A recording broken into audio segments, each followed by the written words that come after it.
IB Nation, welcome back to the Irish Breakdown Podcast, live here on a Monday for Notre Dame Recruiting Hour. Apologies for starting a couple minutes late. Me and Sean were having such a good conversation. I looked up, literally, Sean, did I not look up and go, oh, it's 106 already? So we're having a great conversation here.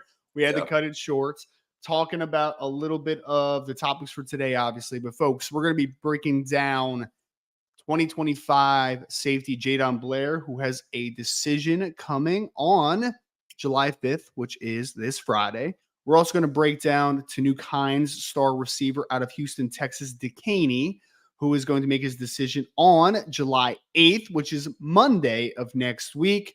And we're going to break it down about as well as you can in terms of the depth of this conversation. We're not just going to give you guys the latest on where everything is. We're going to talk about the final schools. What schools do they take official visits to? How do they fit? What are the potential pitches at each one of these programs? And what a JaDon Blair or Tanook Hines can bring to that program. We also have Brian Smith coming on this podcast as well to break down the Under Armour Future 50 that had been taking place over the last couple days. We'll talk about Noah Grubbs. We'll talk about some defensive back prospects that are there in the 2026 class that Notre Dame is making huge headway with, to say the least. And then I have Taylor McHarge coming on. And people don't know who Taylor McHarge is. He's the winningest quarterback, apparently, in Rice football history. Now he's a college football analyst, both for CBS Sports. I think he does some stuff for ESPN. He's going to come on this show today for the first time because he was there, Sean, at the Manning Passing Academy this past week. Riley Leonard won a pretty significant award at the Manning Passing Academy. So one, I'm going to ask Taylor, and we're going to ask Taylor, how did Riley look? What did you like? What did you see? And we're going to talk about some of the other top quarterbacks that were on site at the Manning Passing Academy, which is one of the best events each and every summer. Sean, I want to go to the Manning Passing Academy one year. Apparently it's not that hard to get credentialed. I just need to make that happen in the universe. But Sean, only 2 shows left, sir, including today. Today, next week, then Notre Dame Recruiting Hour is going to shift because I'll be out of here, my friend. But Sean Davis, how are you, sir? I think I should fly out for the last show, bro. Fly out to the East Coast, do a live show somewhere with some nice cheesesteaks. That sounds delicious. I mean, I would not be opposed to this. I would not be opposed to it. You know what's funny is my buddy Joe DeLeon, who is my co-host on another podcast, who is a producer for Yahoo. He actually, Sean, just moved back to New Jersey, so we could probably get a nice setup in Jersey, man, and we could probably make that happen. Honestly, we probably could. Man, that'd be dope. And I'm always, dude. I'm not fake being nice to Ryan. Yeah. My politeness to Ryan is as authentic as it gets. Oh, yeah, right. As soon as I leave, Sean's going to be like, I never liked that guy. What an idiot. Nah. You know me. I'll tell you in a second. Like, no, I'm not feeling that. Yes. Well, co-host of the Lucky Lefty podcast, and as I've heard, Sean, you guys spin it differently, right? So there's no favoritism here, man. We try to. It's always fun, man, to just spin things and look at things a little bit differently. That's all. Yeah. Well, Sean, let's get to the truth then of this, right? We got D-Troll Hunter already thrown in a super chat about Connor Weigman and how he looked. And D-Troll, we are going to keep that for Taylor when he comes on, because obviously he saw him firsthand, but I will make sure that we get to that super chat. If there's any other quarterbacks you guys have questions about, obviously we will focus heavily on Riley Leonard and how he looked and his health. But if you want to know about Connor Weigman or any other quarterbacks, Dylan Gabriel, I know was on site there. There were a bunch of really good college counselor quarterbacks that were there as well. So we will definitely get to him during that show, D-Troll. So thank you so much for that super chat. Thanks so much. Sean, let's get to the truth of the 2 recruits that will be making a decision over the next week. Okay. And Notre Dame standing with them. But more importantly, let's go deeper. What does every school potentially bring to the table in attracting a player like a JaDon Blair or a Tanook Hines? Okay. Yes, Brennan. I think Jackson Arnold was there as well. Let's go with JaDon Blair, Sean, who star safety, Winston-Salem, North Carolina, Mount Tabor, 2025 class, top target for Notre Dame, 6'4", 190 pounds, has felt like he has been a priority for this class for couple years, even though it's probably just been several months and maybe a year, right? Right. So I want to break this down. We'll start with the Notre Dame. Obviously, what Notre Dame can offer a player like JaDon Blair, and then we'll talk about the other players, the other places that he has been officially visiting this June as well. Sean, let's go with Notre Dame. I think the easiest thing, I would love to hear your insight into this, but how much of an easy sell could it be? One, JaDon Blair and his family are very academically oriented. They're academically oriented. They're very much long-term future, not just short-term paybacks, like that type of stuff, right? Mhm. Long-term, what is that outlook? Also, he's a 6'4" safety, Sean. There aren't many schools in college football that can give you a real example of what a player of your size and your athleticism profile will be at our school, like Notre Dame. I mean, literally, we hear the Kyle Hamilton push for a lot of safety recruits already, but JaDon Blair is one of those that you can realistically say, like, JaDon, you see how Kyle was used here? That's you, bro. And then he went top 15. He was an All-American. Now he's one of the best safeties in the NFL. That's the track that you can sell to a player like JaDon Blair. So I think it's a pretty easy sell, just kind of taking the bias away from being a Notre Dame fan for a second. I do think that the Kyle Hamilton, JaDon Blair comparison does work in this instance. I definitely think it works. And I think it points to the young man and just the natural ability when you watch his film, right? There are certain natural things, especially at that position, that I guess we say and we hear, you can't teach that. You can't teach anticipation. You can't teach vision. You can't teach the intangibles of the position and of the game. And I think what bodes well for not only every other program, but I think a lot of other Notre Dame fans can relate. Forget looking at Kyle Hamilton and wanting a reincarnation of Kyle Hamilton. Notre Dame fans can literally look to last season in that position, which had an opportunity to turn around at least two of the losses on the Notre Dame schedule. If you just get simple plays made, and this is what he brings to the table. He is a playmaker, whether it's near the line of scrimmage, whether it's going up and getting the interception to seal a game. He is a playmaker in every sense of the word. And it's something that you saw immediately from Kyle Hamilton, right? First game, pick six. Immediately you see his playmaking ability. And then that goes on and you see it translate to the NFL, right? And as you talk about whether it's high school to college or college to the professional ranks, playmaking, just like shooting in the NBA. If you can shoot until you're 50 years old, my man. I don't care if you run slower. I don't care if you can't jump as high as you could. If you can shoot, you'll be fine.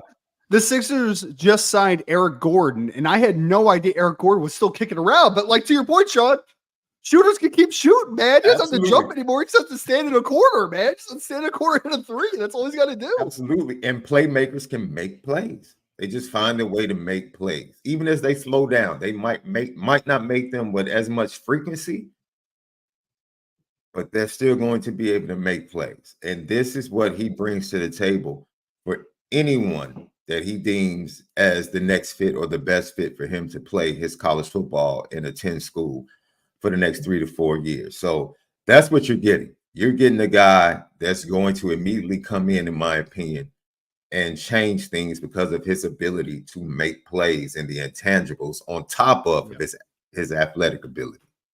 Agreed. Well, and after, because that size is just so important, right? That overall absolutely is so important. But when we're talking about the pitch for Notre Dame as well, Sean, outside of just Kyle Hamilton, you're an easy sell there. It's an easy transition. It's an easy projection.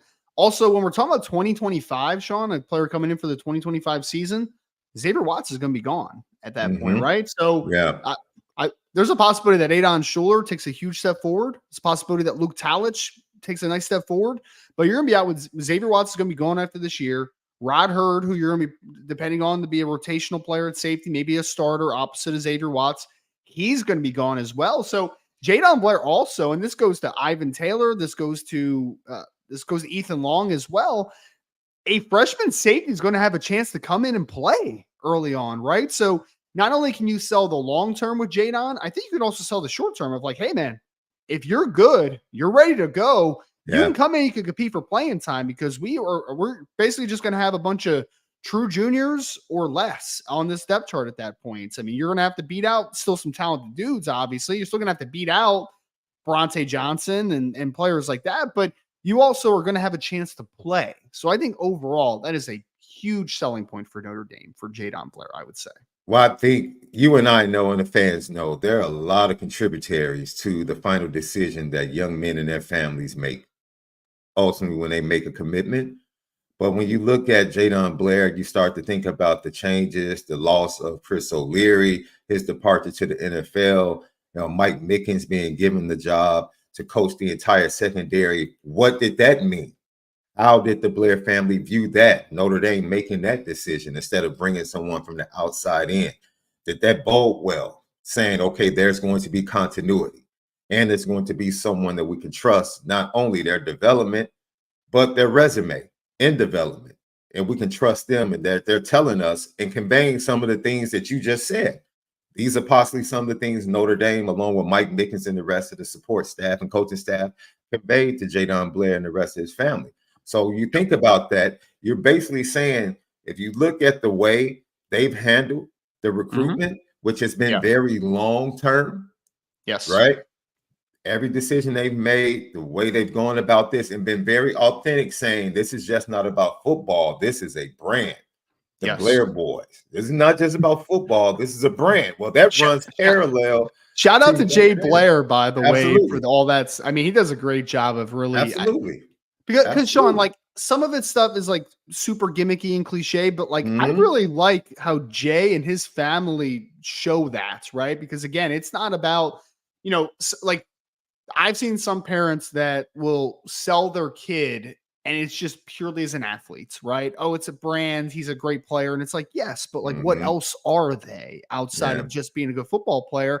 And when I see the Blair boys, I think of everything involved, right? Like JaDon's a great student. JaDon's a great young man. JaDon is also a great football player. I think all together, that's where the brand really comes in. That's like so this is a terrible example, but like I have been trying to build a brand for a long time. And like I have built a decent one, at least on one social media platform, right? But like the brand is not just about the work you put in. It's also about how you present yourself, how you interact with people. It's the full scope of everything that brings to the table. So I just wanted to add to that. Like I think that the Blair boys, how the Blair family has been really kind of pushing that brand. I think that is very good stuff. Really good stuff. And it's authentic.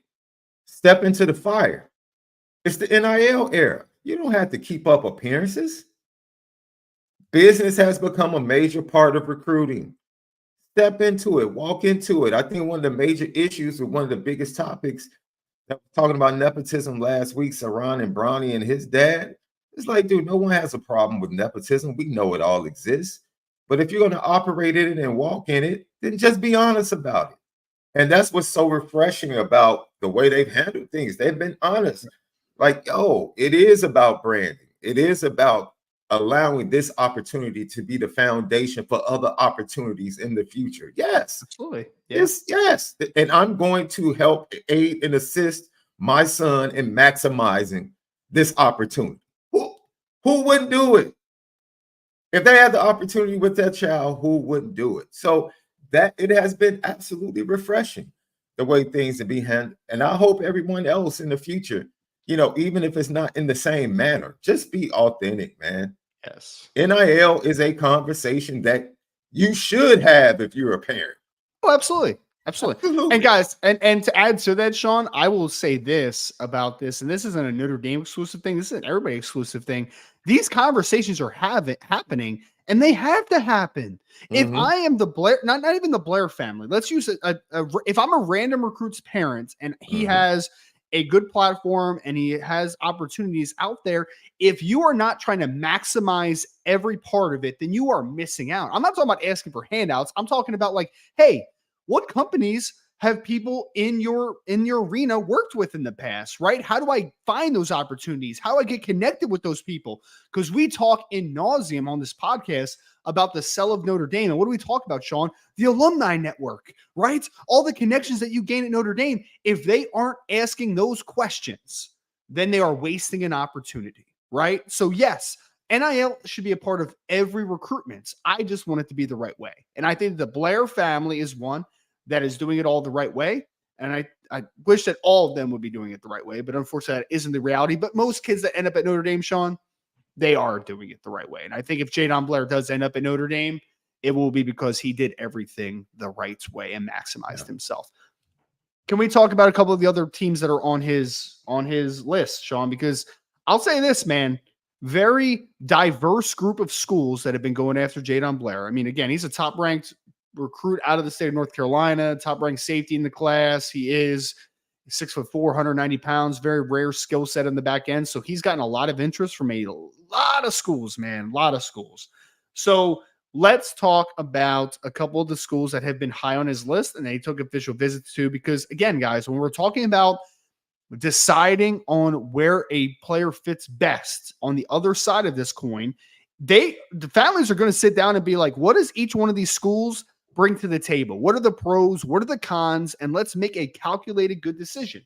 One team, Sean, I know Notre Dame's fans are going to hate this, okay? They're going to hate this because there's two other schools I think have been close to Notre Dame in that top vicinity, okay? One we'll talk about is Penn State. We'll talk about them in a couple minutes. But I want to start this conversation with Michigan, Sean, because although Notre Dame fans are going to hate this, they're going to hate this, okay? Because we hate Michigan, and trust me, I hate Michigan just about as much as anyone on this in this chat right now.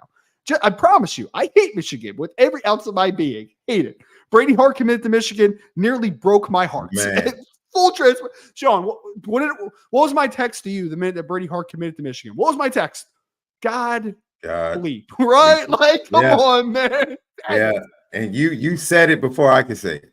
You said it before I could say it. It was because we knew we already had our quarterback in the class, so he's going to commit elsewhere. But yeah, for it to be those guys, it's like okay, this one stings a little bit more. Yeah, nearly broke my heart. And I would say confidently that Michigan is a top 3 school for JaDon Blair heading down to the stretch here, okay?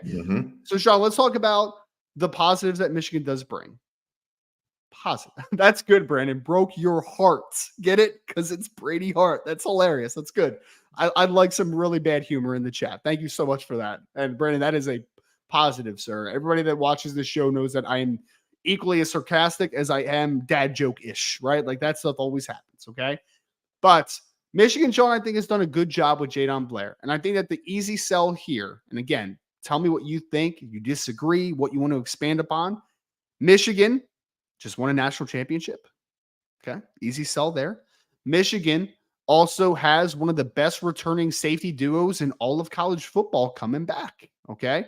They might not have a guy as recently either, but they have had some good safeties in the past. I know that Charles Woodson played corner during his Michigan career mostly, but he ended up being a dynamite safety in the end of his career. He went to the University of Michigan. Jabril Peppers was a very good player at Michigan. You have Rob Moore. You have the other kid that's names escaped me for some reason. I think he's actually the better one, if I remember correctly, for Michigan. And then their other safety, Keon Sabb, transferred this offseason. He's going to be starting for Alabama. So Michigan has done well at the safety position. They have 2 of the best safeties in college football coming back. So I think when we're talking about just kind of sells, coming off a national championship, having really good safety play, I think that there's a lot that could appeal about Michigan for a guy like a JaDon Blair. Man, Sanistro was a nickel, just for context there, Jason. I think you're thinking about Dax Hill.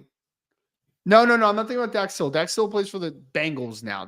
Who's the other safety? No, I thought you were just talking about safeties that have come through there. Oh, yeah. Daxton Hill's another one, though, that has come out recently. First-round pick. Yeah, you're actually correct. Yep. And then one of their safeties had a really bad injury during the spring. I think I don't know if that was Rob Moore or if it was the other one. Dude, I can find this real quick. I don't even know what I'm doing. I literally have a spring grade list where I could easily find his name. Now, not Peppers. He's coming back to school. I'm not talking about a kid that's in the NFL right now. They have one of the better safety duos in college football that are coming back here. I'm going to find it real quick. It's Rob Moore and Makari Page is the other safety that I was thinking of. So Makari Page. And then Keon Sabb transferred this offseason to Bama. So the thing about the Michigan safety development now, where does it come into play that you no longer have the same defensive staff? that was part of the development of some of those guys, young, and some of those guys that have come through and matriculated to the NFL. That's a question, right? Continuity. Remember, we just talked about, even though you lose Chris O'Leary, there is still a sense of continuity with Notre Dame, with Mike Mickens still being there and being given full autonomy over the defensive backfield. Do you get that same feeling at Michigan? The resume is there, but do you get the same feeling at Michigan, which led to some of those safeties that they had on the roster transferring because there wasn't the same continuity with the rest of the staff now going on to the NFL? So sure, that begs the question. National champs, top 3 defense in the nation probably coming back. Yeah. A little more top heavy than what it was last year defensively, but I mean, Will Johnson's coming back. I mentioned the 2 safety, Mason Graham, Kenneth Grant. I mean, it's a very good defense coming back. Absolutely. So with all of that being said, I think the one thing that you can look at in the situation and say, I just don't know if the continuity is going to be there. And like you said, thinking big picture rather than just coming in and being part of the back end or the top heaviness of the residue of what was, are you looking for more? Are you looking where things are going to be 2-3 years down the line? When I get my chance and I'm at full maturity and I'm going into my season where I'm ready to take that next step to make sure I get into the first, second round of the NFL, is Michigan development in the safety room going to be the same? Is it going to be able to hold up over the next 3 years? Or do I go to another situation where I feel like there's a little bit more continuity? But even in that, I don't think it's that much of a risk, shall I say, to not choose that Michigan defensive back room. Even after the departures from the coaching staff, I still think it would be a pretty good bet. Agree. And I think the one thing that makes Michigan super interesting in this recruitment is because, like you mentioned, turnover, and I think it was Archer that mentioned like the staff turnover, and obviously that could hurt a recruitment. Literally, Sean, we had the conversation of when Chris O'Leary left. Obviously that makes things uneasy with Ivan. That's you have to pick up the pieces with JaDon Blair. But the thing that I think makes Michigan super interesting and a little bit different is that Michigan didn't really start gaining traction until more recently with JaDon. Like this isn't they've been around for 6-7 months and then they had to figure it out. Like, I mean, their hard charge has been over the last month and a half with like a JaDon Blair, right? So the new staff is the one that is appealing to him, just kind of for some context perspective. And I think, so I know the defensive end's coming back for Michigan because they have Josiah Stewart, who was at Coastal Carolina. Derek Moore. Both those guys were technically backups last year, but like they played starter snaps. I mean, you have your whole defensive line, at least production-wise, is coming back. Again, I know you lost a couple guys at defensive end like Jalen Harrell and that type, but they have a lot coming back on the defensive line. They have both starting safeties coming back. They have Will Johnson coming back. So, I mean, I just don't want to act like nobody's coming back for Michigan, right? Like, no, they have a couple of Chicago kids that are going to be redshirt freshmen. Trey Pierce, whose brother Christian Pierce actually visited Notre Dame early this spring for unofficial. As he goes into Brothers Rice? Brother Rice, Brother Rice, I knew that. Yeah, so, and Christian Pierce is probably going to end up at Michigan more than likely. But they have guys. Trey Pierce was just pretty much sitting and waiting and learning and being taught under the tutelage of Mike Elston, right? So you figure he has a pretty good foundation to be able to take a step forward and now become a player that's rotational and back up the big ugly they have, the top heavy guys you said they have along that defensive line. And so, the McGregor kid, did he leave? Was that he's gone? Year? Yeah, I think he went like the 7th round. Brady McGregor, who I think Notre Dame recruited at once upon a time as well. Brady McGregor. Sean. I mean, the Michigan conversation, and at my next venture, I'll be talking probably more wide scope college football talk at times, right? And the Michigan conversation is going to be fascinating because yes, Michigan lost a lot as far as depth from this past year. You're going to have to replace several stars, especially in the offensive side of the football. But the guys that Michigan does have coming back are heavy hitters, man. Like they are. I mean, Mason Graham has a conversation, the best defensive tackle in college football. Kenneth Grant's one of the best defensive tackles in the Big Ten. Will Johnson could be the best corner in college football. Colson Loveland at tight end could be the best returning tight end in college football. So yes, They lost a lot, but they do still have some. I mean, the starters that they've coming back, the players they've coming back are legitimately high caliber football players. So yes, it's going to be can you win all off of top shelf talent versus depth? And I understand that the back and forth of why, because Michigan won a championship, in my opinion, last year because they were deeper than just about every team in college football. That's how they won. It's going to be a much different formula this year. How have the younger guys been developing behind the scenes, and can a Will Johnson taking a next step make up for breaking in a new corner opposite him? How much can Mason Graham make up for bringing in some new rotational players behind him, right? Like, those conversations are going to have to be, they're fair and they're going to have to be had moving forward, but we'll see what happens with Michigan short term. But again, there are obviously some things that appeal for a JaDon Blair to Michigan. There's some things that appeal there. Let's talk about Penn State, Sean, because Penn State is another team that I would say is a top 3 school for JaDon Blair. I would say that pretty firmly. Penn State's been another one that they've been around forever, and they are different than what Michigan we just talked about. Michigan's had a lot of coaching turnover for obvious reasons. Penn State, not as much. Like, you change the defensive coordinator, but like for the most part, you still have the same head coach. You still have some of the same people in the recruit. Actually, still have all the same people in the recruiting office. Like, all those things have remained the same for Penn State. Now, Penn State, though, Sean, at times a few months ago, there was a jockeying back and forth between Notre Dame and Penn State. You were just kind of like, one day you felt like Notre Dame was the clear leader, or the next you might think that Penn State had taken a small lead. Like, there's just kind of been a jockeying point. Now, I think that Notre Dame is, and we'll talk about this at the end, I do think that they are the foregone leader here, moving down the stretch toward his decision date, which again is on Friday, July 5th at 3:00 Eastern time for people that follow recruiting closely. But Penn State, Sean, I think have a lot of appeals in certain ways. Okay. So one, Penn State has had a lot of defensive talent under James Franklin. Now, I am not a fan of James Franklin overall as a coach. We've talked about that many times on this podcast as well. But I mean, some of the players that he's put into the NFL, Micah Parsons for one, right? Where you're just like, Joey Porter Jr. There's some good dudes that have come out of Penn State. Safeties also. I don't know people that are like diehard fans, but Kevin Winston Jr. is one of the better safeties coming back in college football next year. For Penn State, he is a 6'3", 205, 210-pound safety, so brings a similar size element to the table. He's been to Penn State several times.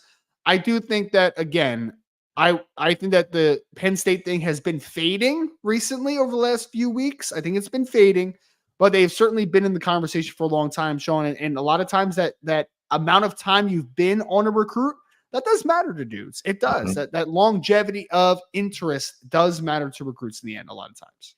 And this is when it gets really interesting. And I say that because we talk about advocacy from parents in recruiting now, with the evolution of recruiting, the business side being fully integrated now into conversations. You start to have also the real authentic conversations on these official visits that have taken place over the last 2 to 3 weeks. And what I mean by that, you come in and you say, look, we know this guy's coming a week after us. What does this visit really mean for us? Where do we really stand? That's the question you need to ask, right? And so you start to talk about Penn State. The reason I bring that up is because Penn State in the class of 25, man, it seems like Penn State, Notre Dame have been top 2, top 3 fighting each other for a lot of names, right? We can go back to the beginning of the Anthony Sacca recruitment, right? Jameer Joseph, who eventually ended up at Penn State, right? Now JaDon Blair. We can go back to the previous year. That is something from a defensive standpoint that seems like the staff lock in on similar players, programs out east, possibly players from Virginia, the DMV, the Carolinas. This seems to be something in the future. Like you said, James Franklin, his staff, they tend to lock on to players that Notre Dame tends to like as a staff as well. So This is going to continue. And sometimes it's who wins the recruiting battle, and then sometimes it's simply the staff backed off a little bit. Yeah. For whatever reason, yeah, right. staff backs off and another team surges ahead and they end up getting certain players. So you never know how things are going to play out, but it's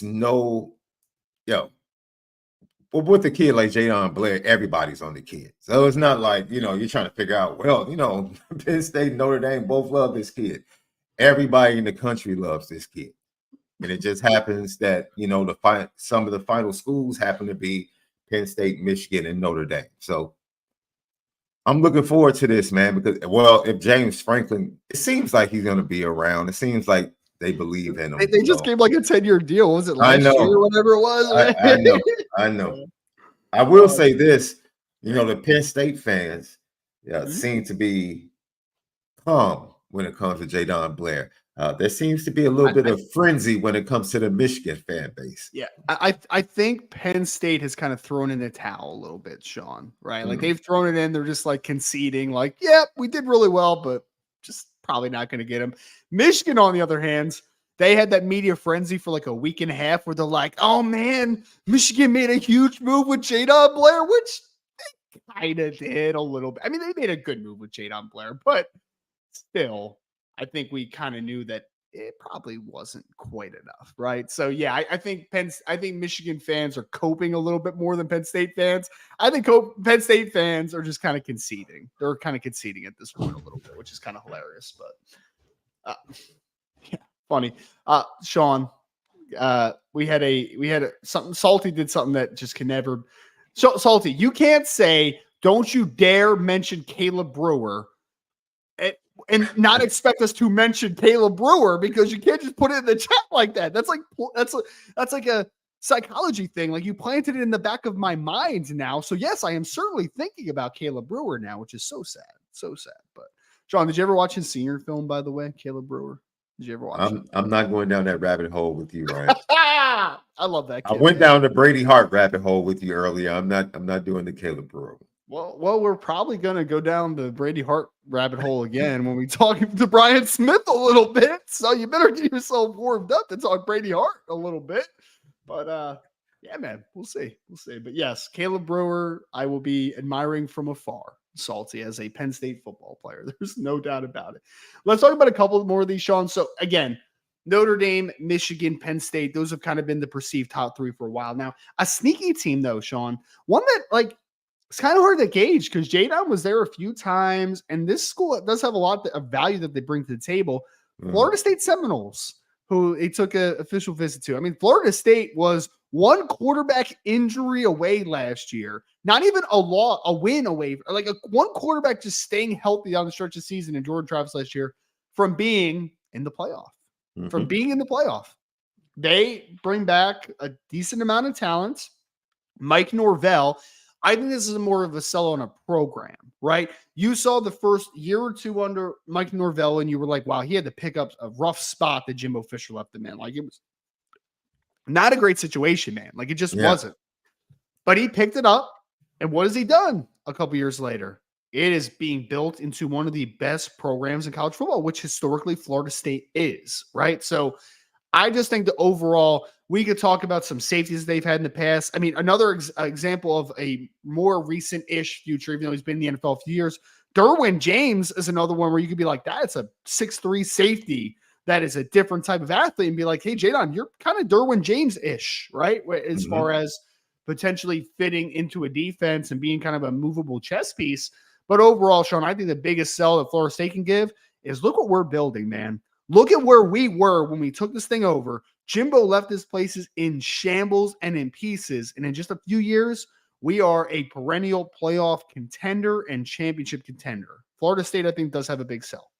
And I think Florida State shares something that's very similar. Now, this is going to sound crazy because I'm sure Notre Dame fans are about to say, what? There's something similar to the situation with Mike Norvell and the situation at Notre Dame with Marcus Freeman. Like, no, it's not an academic institution like Notre Dame. That's not what I'm saying. I think it's two coaches that came into, for different reasons. Don't look at the record. I know the Florida State record prior to Mike Norvell was a little bit different than what Marcus Freeman stepped into from the predecessor.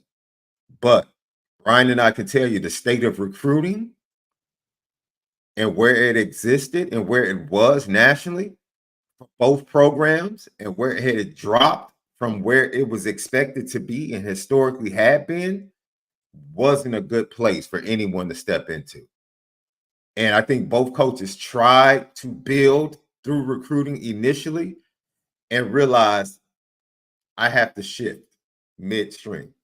And they both recognized it early, which to me makes both of them very smart leaders, to recognize what needs to be done and say, I have to go this route to kind of fill in the gap until I can build up the respect on the recruiting trail to where we can come in and now do things the way it's historically been done at both schools. I think what Florida State has done the last 2 years in that defensive backfield and recruiting, their 24 class is absolutely amazing in the defensive backfield. That is something that they can point to. Like, look at our 23 class, look at our 24 class. We play these guys. They're young. They've been playing as freshmen. We're going to develop you, and we're going to win. Like you said, we were one injury away from possibly being in the national championship game last year. This is where the program is heading. And guess what? We're heading into South Bend in November to prove ourselves all over again. That would be my pitch. Like, people are sleeping on us again. Guess what? When it comes November, we're going to probably be the underdog heading into South Bend. Okay, we'll take that. We're going to prove ourselves again. That would be my pitch. And,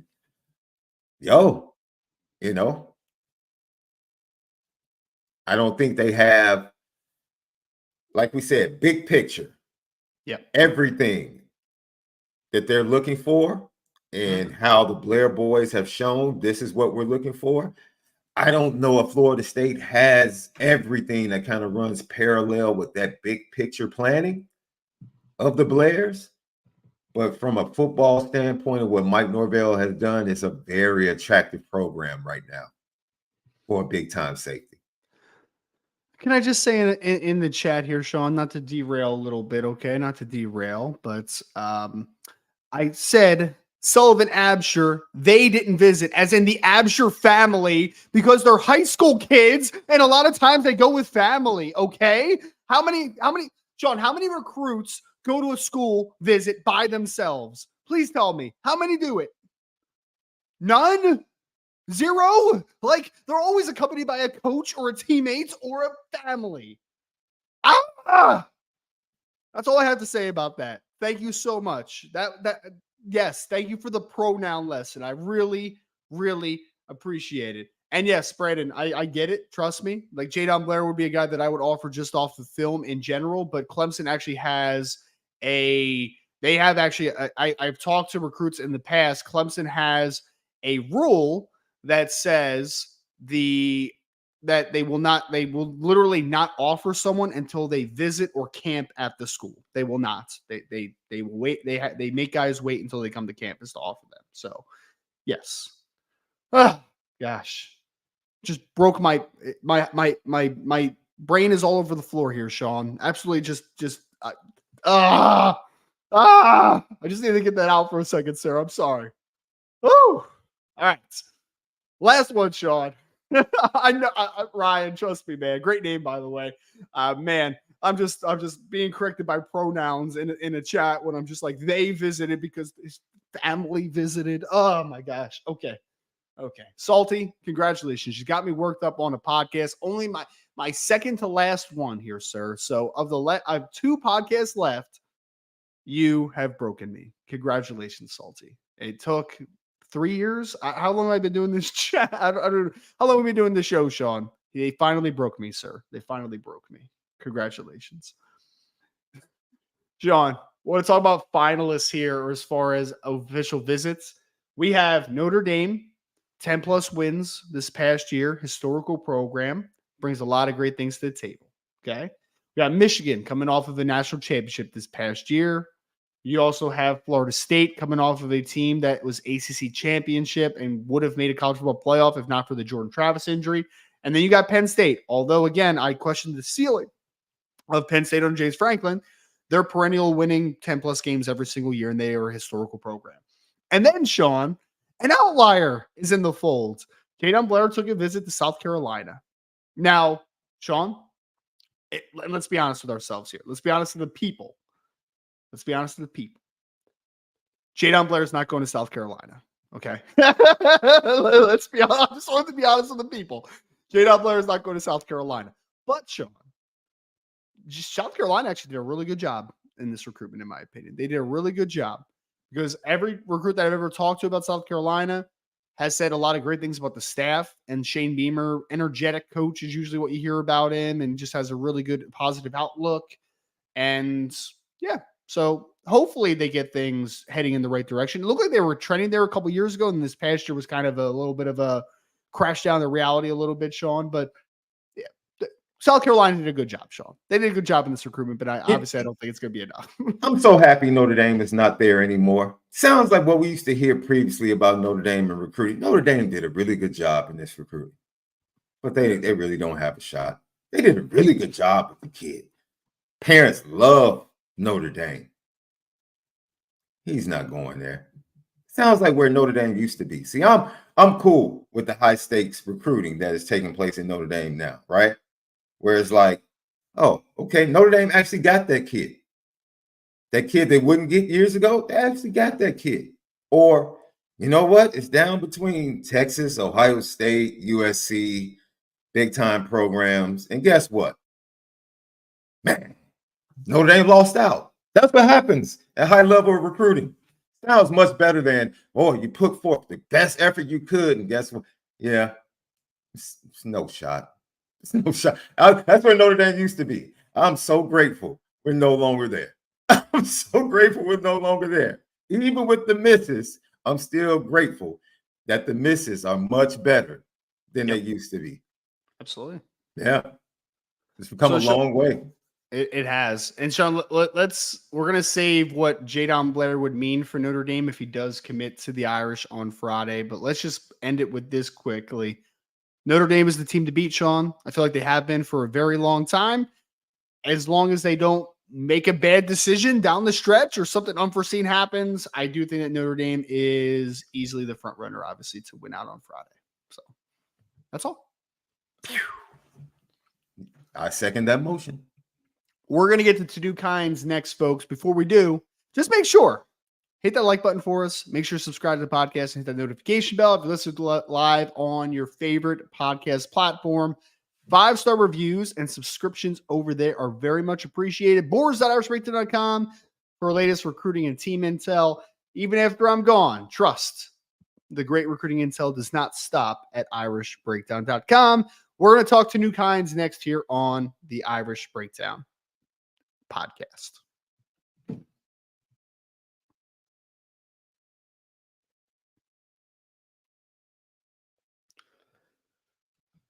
Sean, 2025, Houston, Texas, Decaney wide receiver Tanook Hines is scheduled to make his commitment on Monday, July 8th. A time for that commitment has not been solidified. It's been kind of a little bit of an interesting conversation because like nobody else is reporting it. It was one platform that reported the commitment dates, but Tanook retweeted it and put it out in the universe. So it must be true, I guess. Right. So, but we don't know exactly when on Monday, July 8th, Tanook Hines will be making a decision, but he will be making a decision. Now he took official visits and we'll break this down one by one, but he took official visits to Notre Dame, to Baylor, to Texas, to USC, to Arizona State. So that is a group that looks like the finalists for Tanook Hines.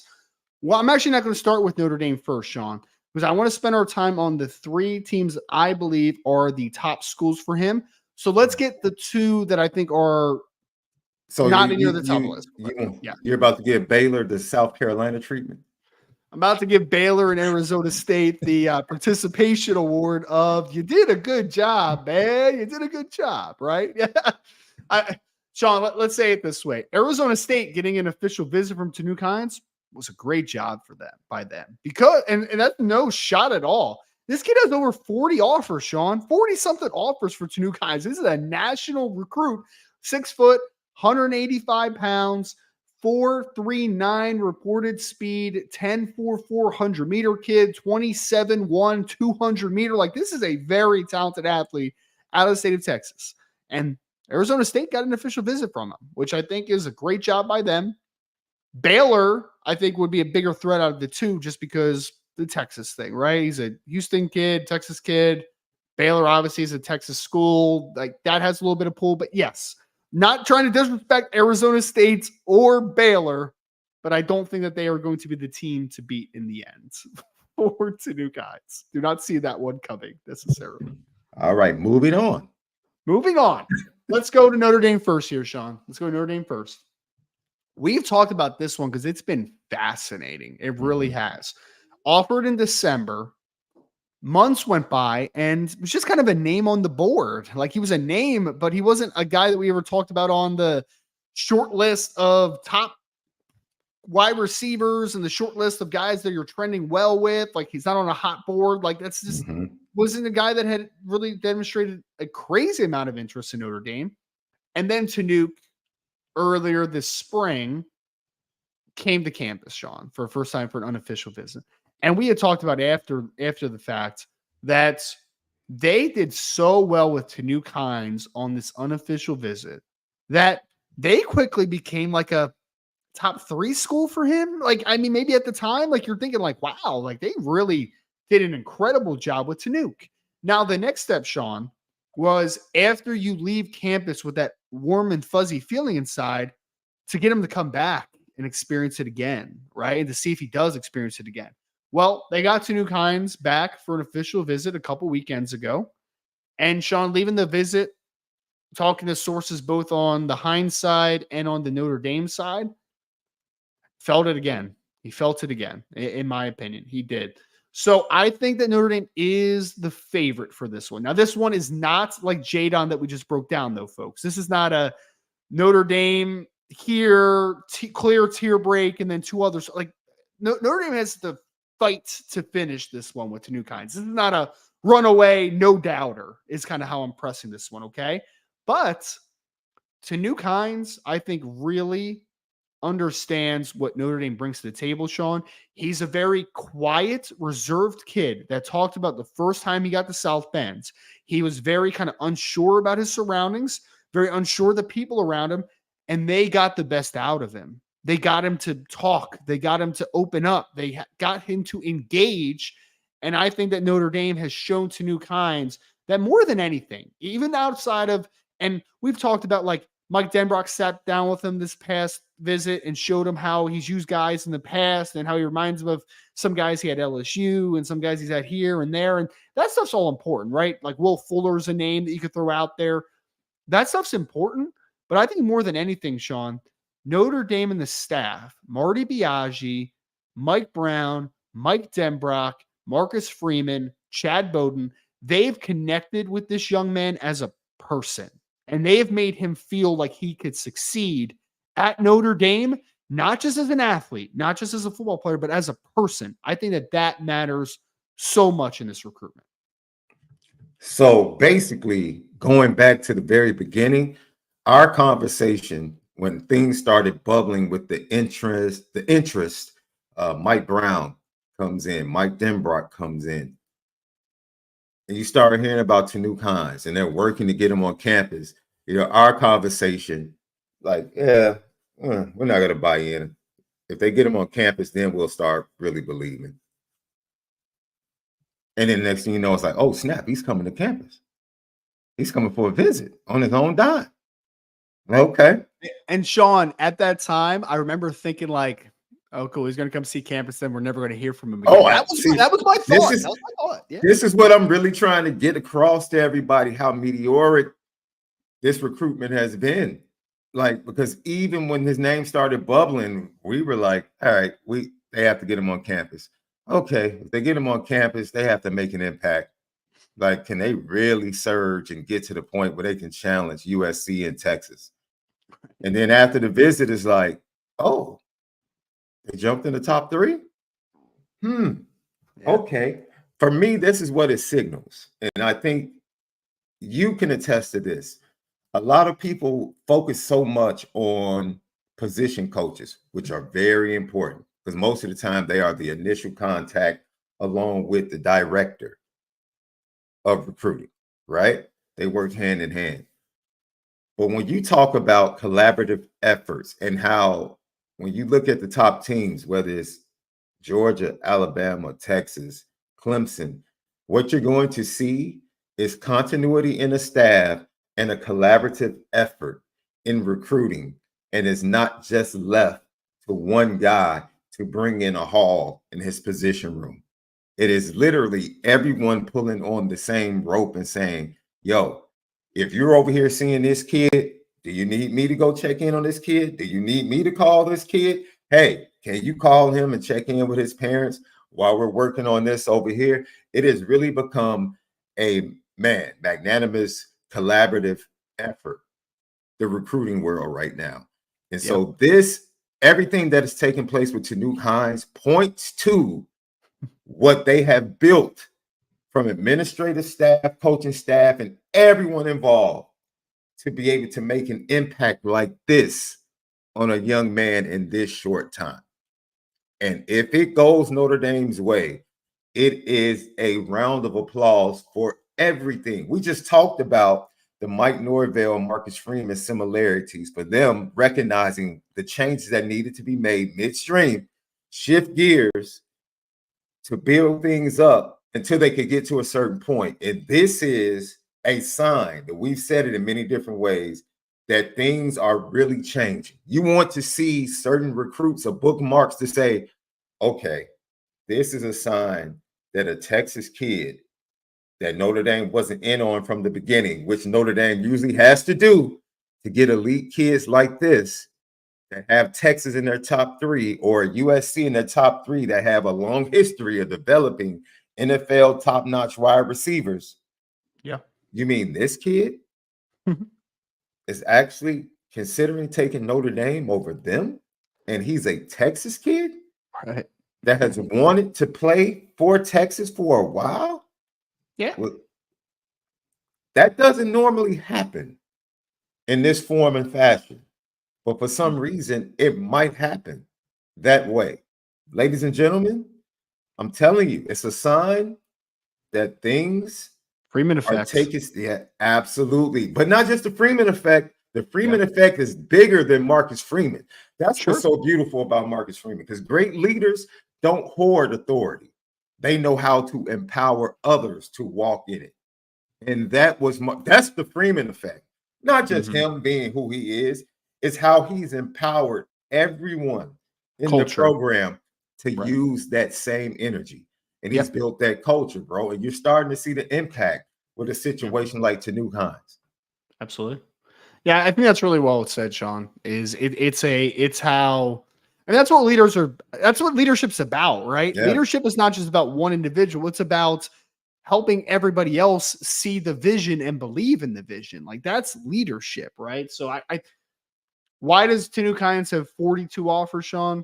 It's because he's a track star from Texas, right? I mean, like, that would be just such a massive get for Notre Dame. And we'll talk about the implication, just kind of finishing forward, So he's poorly ranked, set the bar higher. Yeah, okay. Tell it the 42 schools that have offered him, but I want to talk about recruiting rankings. Okay, go ahead. Sure. We'll do that.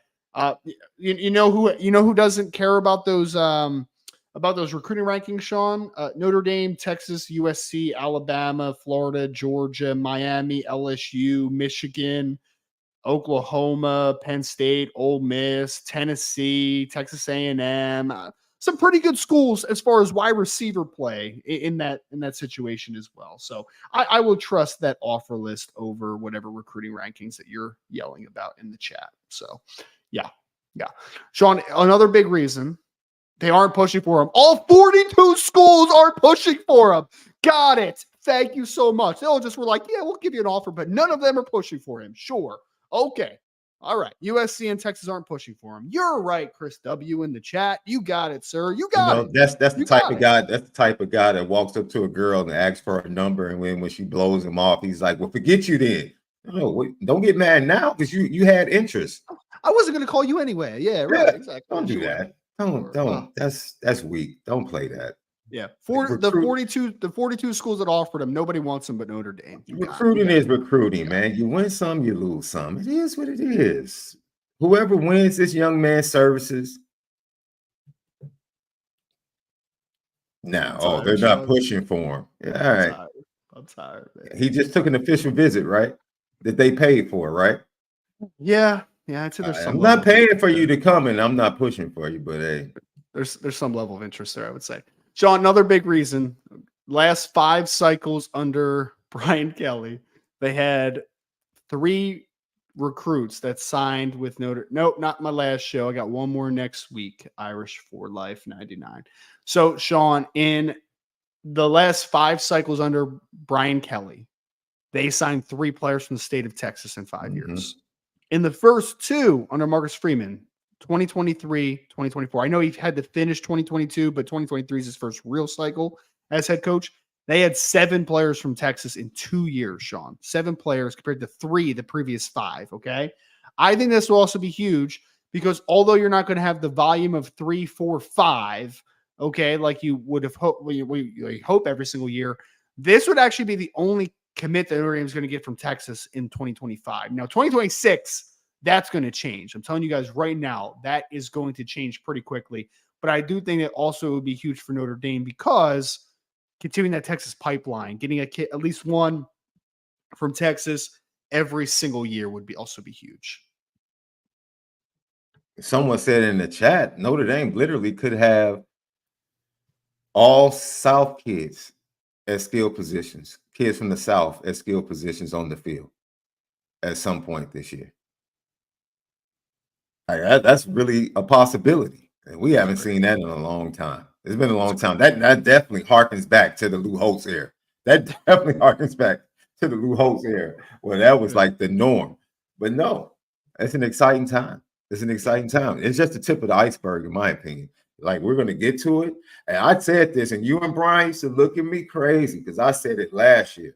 I was like, yo, the way things are moving, that 26 class could be the epic class, bro. It could like be. Just the way things have been building from 24 to 25.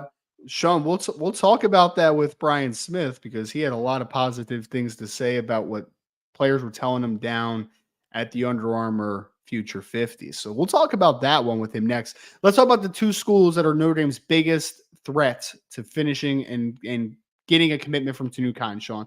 One is a school that was very predictable. It's Texas. Okay. Texas, unofficial visit to Texas this past month of June.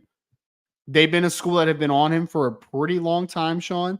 And I think like every Texas kid that is on Texas's board, that's on their radar, there is a push to keep a kid like that in the States by people around him. Not necessarily from Tanook and his family, those types of things, but from teammates, from surrounding schools, from maybe even people on the staff at your school. Like, there's a lot of pressure for a kid to stay into Texas. And Tanook Hines also has a very easy sell to Texas as far as, Sean, they just put a kid in the first round this past year, right? Xavier Worthy. They just put a kid in the first round.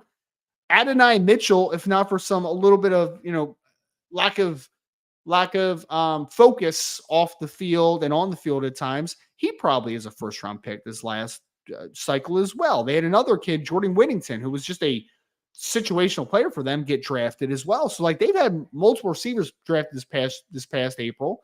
And also Steve Sarkisian, what wide receiver wouldn't want to play for Sark? I mean, he gets guys open easily. So there is a big sell for the Longhorns. It's a pretty easy sell as a wide receiver, I would say. You think? I'm a young man playing wide receiver, and I'm like, Steve Sarkisian is calling plays, and what? Wait a minute. We already have our quarterback coming back, and then Arch is going to be there when I get there, and yeah, okay. Yeah, you talk about an easy sell.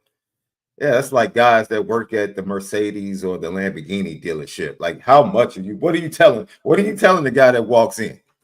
Obviously, if he walks in, he's ready to buy. I don't think anybody just walks into a top-notch car dealership that isn't in buy mode. Just browsing today. Yeah. Are you kidding me? So no, it's like they are they are probably the Lamborghini Ferrari program of college football right now. I think you would probably consider Alabama and Georgia definitely not sports cars, right? Because they're built on physicality. They were built on defense. So they would probably be like the top-notch SUVs, or maybe even a flatbed per se, if you want into that. Yeah. Just power, right? Horsepower. Yeah. And Texas is really just synonymous with speed. Just the high schools, the recruiting. I mean, they're right in a hotbed, right? I mean, keep some of that top talent from the Lone Star State at home. I mean, that's what you want to do, obviously, for Texas. And the wide receiver pool, Sean. I mean, Ohio State, LSU, Texas right now, and then Kalen DeBoer at Alabama. Like, those are probably the wide receiver schools right now where you're just like, why would I not want to go there? Right? During the official visits, didn't they line up a bunch of Lamborghinis outside of I forgot about that. They did that. Even they know, we're the Lamborghini of college football. This is what we're about. Even though they had those two big dump trucks in the middle of the defensive line last year. That's an understatement, man. Especially Devondre Sweat. Jesus, that dude was 300. Sean, he weighed in at 362 pounds at the combine, and he lost weight. He lost weight to do that, bro. Yes. But no, that's simple, man. And I'm sorry, man, but that's a pull. That's a pull. That's a good look. You can give qualifiers. You can say, well, they really weren't pushing for him. You can say what you want to do. If Notre Dame pulls a Texas kid that had Texas on his final list, that runs the way this kid runs, there's no way that is not a good look for Notre Dame. I don't care how you spin it. It's a great look for Notre Dame if they're able to pull this kid. I'm very interested to see how Texas ends at wide receiver, because obviously they're still recruiting Hines heavy, but they're in on a few of the big wide receivers in the class as well, some of the top ranked guys, and they don't have any wide receivers committed in the class right now, so no wide receiver commits. So going to be interesting to see how they finish, because it's a very talented board that they're working off of, obviously. Last team, Sean, because honestly, coming out of the Notre Dame official visit with Tanook Hines, I was certain that Texas and Notre Dame were the two schools for Tanook Hines. Those were the two. That was the battle. There was one school that entered into the fold pretty recently. Now, they got an official visit from him, so it's not like they hadn't been recruiting him or that type of thing. But USC, Sean, I think, was a tier below. They have made a big push, and I will let everyone's imagination run wild with them as far as what that push was, okay? You can do your own your imagination can run wild on that one, okay? What would a push from USC look like? Just think about it, okay? But that being said, Sean, USC, if we're talking about the positives to USC, right? A kid that is obviously not afraid to go away from home because he's considering Notre Dame, so he's not afraid to leave the state of Texas. Lincoln Riley, although a volatile head coach, I think is the best term for him right now. That dude's a great offensive mind, dude. Great offensive mind. And wide receivers get open constantly. He loves to throw the rock. So if I'm a wide receiver, I do understand the appeal for playing for Lincoln Riley. I do. You know what is, because let's play into the mentality of wide receivers, right? Because there are so many different mentalities, right? Will Fuller was really an unassuming star. Really unassuming. Didn't say a lot, just ran by you. Just lined up. Next thing you know, hello, post route, touchdown. Then you have guys like Xavier Worthy. You have guys like Jordan Addison that talked a little bit more, not as much, but talked just a little bit more. And it was obvious, right? And then you just have your boisterous wide receivers. That's all they do. They're constantly talking in your face, letting you know I'm interested in seeing where Tanook falls in that. Just from watching this film, it doesn't seem like he's super quiet, but it doesn't seem like he's over the top as well. And I say that to say this. You get certain vibes from the receivers that come through Lincoln Riley systems, right? Because I don't know if he really has a wide receiver that's fully been him yet, that splashed at USC. And I think maybe that might hurt him in this recruitment. Because you talked about hell of a playmaker, definitely can develop the quarterback, right? Jordan Addison wasn't his. Brendan Rice wasn't his. Who has he evaluated, developed, and then got into the NFL at USC? That begs the question. If I was connected to Tanook Hines, I would ask that question. Like, why should we trust you? What we know of you at Oklahoma, but what are we seeing from you here at this position at USC? Right. And, I think that's something that Texas kind of can say, yo, we just did it. Steve Sarkisian can say, hey, I just did that. And I have some more coming that I evaluated and got here. Notre Dame is in a similar situation as USC in that point. Like, who do you have that the current staff has evaluated, developed, and put into the NFL? So just to give a big picture of that and what Tanook Hines might be looking for, and goes to what you just said. What else how can USC stand out in this recruitment, right? NIL package, other things. For the lack of better terms, LA, right? Does that play, which goes to the personality of the guy? Because look at his wide receivers, even when he was at Oklahoma. Speedy Lambs of the world, like guys that are really confident, a little cocky. And I just don't know if that fits who Tanook Hines is, because Tanook Hines, to even visit Notre Dame unofficially, it kind of gives you a peek into the young man, right? Don't paint him inside of this picture of what you might think Texas wide receivers are, preps Texas wide receivers are. This kid has a little bit more to him, has a little bit bigger picture view, in my opinion. Just for him to have the interest and the genuine interest in the pitch of Notre Dame and spending time in South Bend, I think that lets us know a lot about the young man. So for me, I said it a couple of weeks ago, outside of making like this offer that, a family can't refuse. Sure. Like, what else does USC really have to offer in this race that can kind of mount up to what Texas and Notre Dame have in tow? Can you imagine being a parent and letting your kid go to USC? Like, I just don't know who could do that, man. I just don't know what kind of.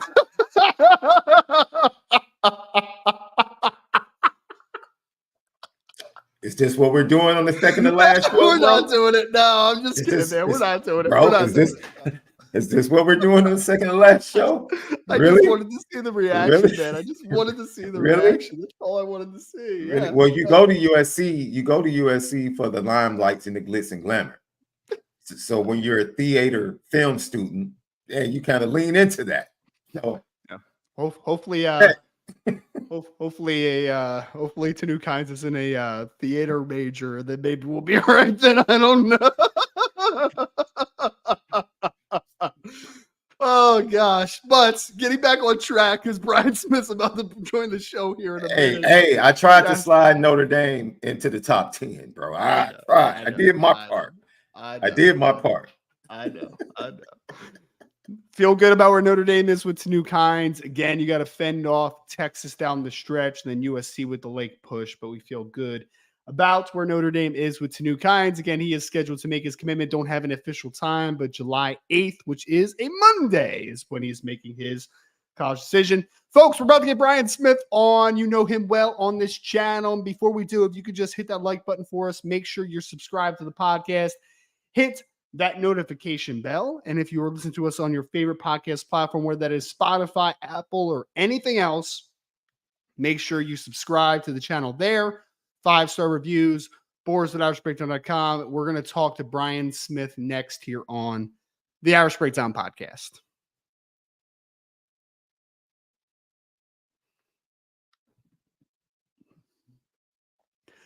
Notre Dame fans should be very familiar with Mr. Brian Smith. We're going to bring him on now. He's our guy that every time, because I'll say this, Sean, about Brian, okay, as we bring him onto the show. Brian, I look up and he is somewhere else in a different part of the country, and he is on the grind, on the recruiting trail, was just at the Under Armour Future 50 event with not only Notre Dame's star quarterback in the 2026 class, but also a lot of defensive back recruits, especially that Notre Dame is in a pretty solid position early standing with. Brian, welcome to the show, sir. How are you? Doing well. How about yourself? Doing great, man. Doing great. Are you back? Where are you now? Are you back home? Are you still out and about? Where are you? Where are you in the world right now? I'm in Auburn, Alabama, just hanging out in the air conditioning. So it's pretty warm down here. Is it triple digits down there, Brian? When I was driving to Florida, it was actually hotter in Georgia. It was 100 degrees without humidity. And I'm like, bro, this is ridiculous. That's terrible. That's terrible. Yeah, it's like, wait a minute, I'm going to Florida and it's hotter here. This is really messed up. So I was like, okay, this is not going to be a good trip. So anyway, did what I could. Yeah. Well, and Brian, again, is the editor of All Hurricanes, also recruiting analyst at Auburn Daily, Locked On Podcast Network as well, where he covers Florida State, right? Florida State, got it right there. So, Brian, first and foremost, we're going to get into Noah Grubbs. We're going to talk about some of the controversy that's been out there over the last couple of days as well around Noah Grubbs. We're going to talk about some of the key guys that you saw at the Future 50, but just overall, how was that event? How often have you been going to that every single year? And just what kind of event have you enjoyed down there? This is the elite of the elite, and it's 7-on-7, and they do skills as well. Quarterback drills is what I focused on watching this year because the class of 26, Noah aside, is just elite. There's several kids in that class that I think have a shot to play professional football at some point. Height, arm, mobility, there's all kinds of stuff going on there. And trying to pick one guy in any way, shape, or form, even for a short stretch of that, is laughable. That's a good thing, though. That's why I just filmed it, and I'm actually getting ready to work on putting it together to put up on YouTube, because let everybody else decide for themselves who's who. But as for Grubbs, people want to know, he won the accuracy challenge, which in this group is a really good sign. So all these kids are major Power 4 recruits. Michigan, Notre Dame, you name a school, they've offered pretty much to most of these kids. And he stood out in that, which is all I really need to know. But I stopped watching him to watch some of the other kids because I've seen Noah so many times, but he's a really good prospect. And I challenge you to find somebody that's got 3 better quarterbacks in a row than Notre Dame. Brian, I think you said something on the board of you've seen Grubbs so much at this point, you can just kind of write a scouting report in your mind or something. I forget what you said, like without even watching type of thing. I would love to hear about the other crop, because me and Sean were having a little bit of an internal dilemma, because as we know, the Notre Dame quarterback decision in 2026 came down to Noah Grubbs, Brady Hart, right? Brady Hart was the other school that Notre Dame had a very good chance at. Brady, I think, won the overall quarterback MVP of the class. How was the crop overall outside of Noah as well? As far as I'm sitting here looking at the list right now, there's not one kid that they brought that I wouldn't be happy if Notre Dame got. That's as good as it gets. Looking at the list, I mean, Diabell is a kid that went up to Notre Dame. Grubbs, Brady Hart, JaDon O'Neal was a kid that really, really impressed me. Just committed to Oklahoma. Great kid. Faison Brandon's got the highest upside. He's a kid out of North Carolina. Freakazoid, like, don't blitz him. You'll regret it. Then you've got Smeagol, the kid that committed to Florida State. It was a kid Notre Dame was looking at. Jared Curtis, who's got the most live arm you're going to find, kid committed to Georgia. And then Will Griffin, who's a tiny guy at 6'3", 230 already, going to his junior year of high school, committed to the Gators. So it's a big group. And it's kids with a lot of athleticism and arm strength. So upside is just through the roof for all those guys. Well, Sean, I know that we've talked about this a little bit, but Brian, I would love to hear your insight on this, because I can't remember, and you've been covering this a lot longer than I have, but it feels like it's been a while since we've had this volume of great quarterbacks coming out of the state of Florida. Oh, right? Florida, period. There's no it's not even comparable. There is no other year it's in the stratosphere. Yeah. Jeff Blake is the greatest quarterback out of this state. It's ironic because he works the event because he works at IMG. He played in the NFL 14 years and 1 year on a practice squad. But he played at the same high school as Jeff Fain up at Seminole High School in Sanford. Yeah, this state just doesn't produce them for whatever reason. It hasn't forever. A lot of good college guys, not many pros. Obviously, a recent guy that now plays for the Ravens would challenge that thought process, but he's from Boynton Beach down in South Florida. But for whatever reason, it really never has. And this year, Hart is really good, obviously. You got Grubbs. You've got Darion Coleman who's getting ready to commit to Miami. There's a couple other kids in Orlando that have big arms, tall kids that can throw it. It's a bizarre year. There's a couple of guys that are underclassmen that are really good too. I don't know what happened in the water. Something's changed. I was just about to ask, was there a shift in the programs down there? Because for a lot, especially in the southern part of Florida, we were here, they have talent, but the coaching is not as, and the coaching and development is not the same as you might get in a Texas or a California. Has there been a shift in the coaching and development down there in Florida? Well, part of it's Balin, the quarterback trainer that Grubbs has, and there's a few other guys, but Balin dominates. And notice that all these Central Florida kids are good. Well, he has all of those kids. Right. So that's part of it. There's a few other guys too. They're going to play like FAU, et cetera. I mean, there's some good guys. South Florida has a couple of younger guys that are good, but they don't have somebody in this class other than Dia that I'm like, okay, he's a dude. Dia could have went anywhere pretty much. He's going to Texas. But got a couple of 27, 28s. I'm hearing things about I need to see them. I don't know what the deal is, but the state of Florida, maybe it's because it's such a transient state, they don't pay their coaches. The least paid county in Florida, are you ready for this? Is Broward. That is where Fort Lauderdale is. Where's the most talent? Broward. Trust me, those private conversations I have with coaches are not very family friendly. So that's why the coaches leave this state, though. They go to Georgia, they go to South Carolina, they go to Oklahoma, Texas. They don't have to do anything besides coach. And they're making more money than they would if they were teaching in Florida and coaching. And it's not close. Wow. So, you can go make six figures in another state, even if it's out in the boondocks, you're gone. You secure your future. That's the problem. The coaching's not the same in Florida as it is in a lot of the other states because of the pay. Well, Sean, we were talking about that a while ago. And Brian, we were talking about that maybe like a couple months ago as far as Notre Dame's basically full offer list in 2026 before Grubbs had committed was Florida and California. Like those were the only two that represented. And it was so weird because California has just had more of a track record of big time quarterbacks coming out of California. They've always had quarterbacks, haven't they? It's just amazing. It always have. And then you look at Florida in 2026. I mean, you mentioned it. You have Brady Hart. You have Noah Grubbs. You have the Coleman kid that you said's trending towards Miami. You have Carter Smith, who's going up to play for Michigan, right? I mean, like there's just so many guys in that class. And it's Diabell, who I think one service has him ranked as number 2 quarterback in the class right now. Number 9 by ESPN, I think, overall. Yeah. So, I mean, it has just been wild to see. Now, I'll ask this, Brian, as far as like in its entirety. Well, actually, let's just talk about the accuracy event. Did you get a chance to watch like that full kind of battle? And what did stand out about Noah? Because like you said, you have seen him so many times at this point. I was down on the field before it even took place, and I left right before that. It was just gazillion degrees, but they were doing the same drills over and over where they just trying to hit the same spot. And he was very consistent with it, and they even did rollouts, which is where I thought he would be weaker, and he was pretty good there. He's gotten lighter. I asked him, he was 220, 225 at one point. He's down to like 195. Yes. He lost a bunch of weight. He looks better. He's more light on his feet, doing the bags better and getting outside quicker. I stopped watching.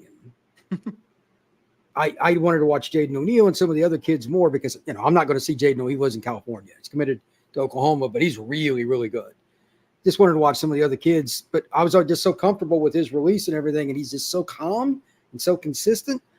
I know a lot of people, there's been a few people on the Irish Breakdown board, they're not as sold on Grubbs, and I laugh at them, but I've seen him enough times that I can do that.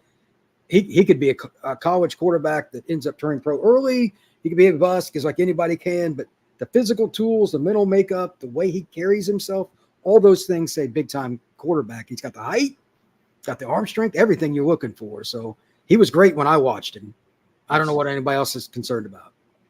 So I know Brian had reported on something on the message board, and you go to boards.irishbreakdown.com because there was obviously a lot of speculation about Noah taking visits, official visit conversation, everything. What did you make of that whole situation, Brian? And again, you don't have to obviously throw anybody under the bus or any of that type of stuff, but like just kind of that conversation point over official visits and that type of stuff. The way Under Armour sets it up is the day before we'll get like a roster, and these are the kids that are coming, blah, blah, blah. We get an initial, then they update it, and it's the media stuff first. They get it out of the way. They put them in a room, and it's just a free-for-all. You put down your phone, put on your recorder. Well, I know Noah, and I just started talking to him, and one or two people had already interviewed him. On3 is there, Rivals is there, these independents, everybody that I know in the industry, Chad Simmons, et cetera, they're all there. And I was talking to Noah, and I just asked him the random question that you have to ask. Okay, why Notre Dame? And I just let him talk. And he said, well, that was my first visit after he went to the camp last year. Was impressed, came to a game, came back. Like he said, it just by far the best visit he took. And he took a bunch of others. His family has the means to take him to a lot of places. And he said, nothing compared. And he goes, why wait? Like he just looked at me almost like, why would you even ask me? So I didn't ask anything else of him about where he's going to school. I've done this long enough to know that certain questions can be asked at that point. And we talked a little bit about Freeman, Gino, and stuff like this, real generic stuff. And I left him alone. And then later I was on the boards and somebody was talking about it. And it seems like a few other people, and I wasn't there when it happened, I was scanning the room, were prodding him for questions regarding, are you going to take visits? I can tell you he's not going to, but like they were like hypothetical questions. Probably not the best way to do it, but 8 out of the like top 12, I think, quarterbacks in the class of 26 by the 247 composite are already committed. I'll be blunt. That is very bad for business because there's not as much to talk about. Take it however you will, but I will also tell you that Noah Grubbs is going to go to Notre Dame. And I can also tell you that he's not going to take visits. So if he were to take some, like North Carolina recruited him hard, Miami, Michigan, Ohio State, there were a lot of them, but except for Ohio State, like all those schools are pretty much done. I don't think he's going to go to North Carolina anyway. That program's in trouble, but he's done. He's just happy with his ability to be at Notre Dame. So I thought it was kind of ironic that there was voices out there saying otherwise. So the question I asked took care of it for me. Done this long enough to know when it's over with. Yeah. Noah Grubbs is going to South Bend. I love it. Brian, we had a conversation a little bit earlier in the show when we were talking about the appreciation of with now everything being integrated and big business being part of recruiting and being on Front Street. You might as well be authentic, whether it's the school or whether it's the family of the recruit. Yes, we're having NIL conversations. Yes, this matters to us in our recruitment. Like if that's the way it is, that's the way it is. And so when you have a kid like that, I think he just got caught up in trying to be honest and authentic and never really thought about the ramifications of how people can take and spin it and turn it into a business clickbait opportunity. And unfortunately, it's a lesson learned. I'm sure it'll be a lesson learned for the young man. Once he gets to Notre Dame, the first 3 or 4 times he's interviewed, I bet it won't be the easiest interviews for you guys. That would be my strong imagination there. I wouldn't be if I was him. So are you thinking about transferring? You know, I'd laugh if somebody ever asked a kid that. It'll happen. Somebody's going to do it somewhere. Yeah. Somebody's going to get dumb enough to get deported out of that department real quick. Yeah, they will not be allowed back on that campus, but somebody's going to be dumb enough to do it. Well, Brian, I actually wanted to thank you real quick, and I should have done this over text, but you sent us so much great audio from your interviews with these players. That is basically going to be running my content for the week, sir. I just wanted to thank you so much for that. I got so many interviews out there because of the great Brian Smith. So I just wanted to say a thank you before we get into some of these defensive back. Yeah, absolutely. So Noah Grubbs impresses. We think that the official visit conversations are just really overblown. And like I went back and reread it, Brian, because my first impulse was like, he probably just said something he shouldn't have. And he's a kid that's not even a junior in high school yet. And like, there's a lot of context there. Right. But also like, it was a very like hypothetically leading question, right? Like you were definitely trying to elicit a response out of that question. There's no doubt. Let's talk about some of the defensive backs. I mean, actually, first and foremost, before we get into the specifics for Notre Dame, was there any guys that you went into the, well, actually, not even say going into the week, leaving the week or the couple of days of on field, were there any guys that you would call big standouts for you, guys that you left and you were like, wow, those guys, they're a little bit different. They're a little different types of kids. They're not going to be shockers. There are a few kids that lived up to it. Jakeem Stewart was the only non-skill kid there. At 277 pounds, he was playing tight end, and he's really athletic. To put it mildly, he's ranked number 1 by some services. Great kid, very humble. That is a first-round pick in waiting. I expect him to reclass. He told me he's going to make his decision this fall, which screams reclass, and we'd heard about it anyway. I don't think he's locked to go to LSU either. There's a lot of places he could end up. But, man, that is a defensive end that changes your game. The kid that people don't know about yet, that if he decides to make the right decision on his position could be the first pick in the draft, is Keyshawn Henderson. He is out of the Houston area. He's committed to Houston, right? Committed to Houston. Here's the catch. Sean's a nice guy, and I'd love to have him on my flag football team, but I'm not just going to hand him the quarterback position. He's got to earn it. Keyshawn can play anything really well, but the position he wants to play is quarterback. Mm-hmm. Not a good idea. Birch, one of the guys that works for Under Armour, he's got a 7-on team. He's trained kids forever. He said he could be the number 1 free safety, number 1 wide receiver, or the number 1 corner. It don't matter. He's got to want to play it, though. Like, he's next to Travis Hunter. He's about as athletic a kid as I've seen the last several years. Travis is Travis. But this kid's 6'3", 6'4", and can play corner.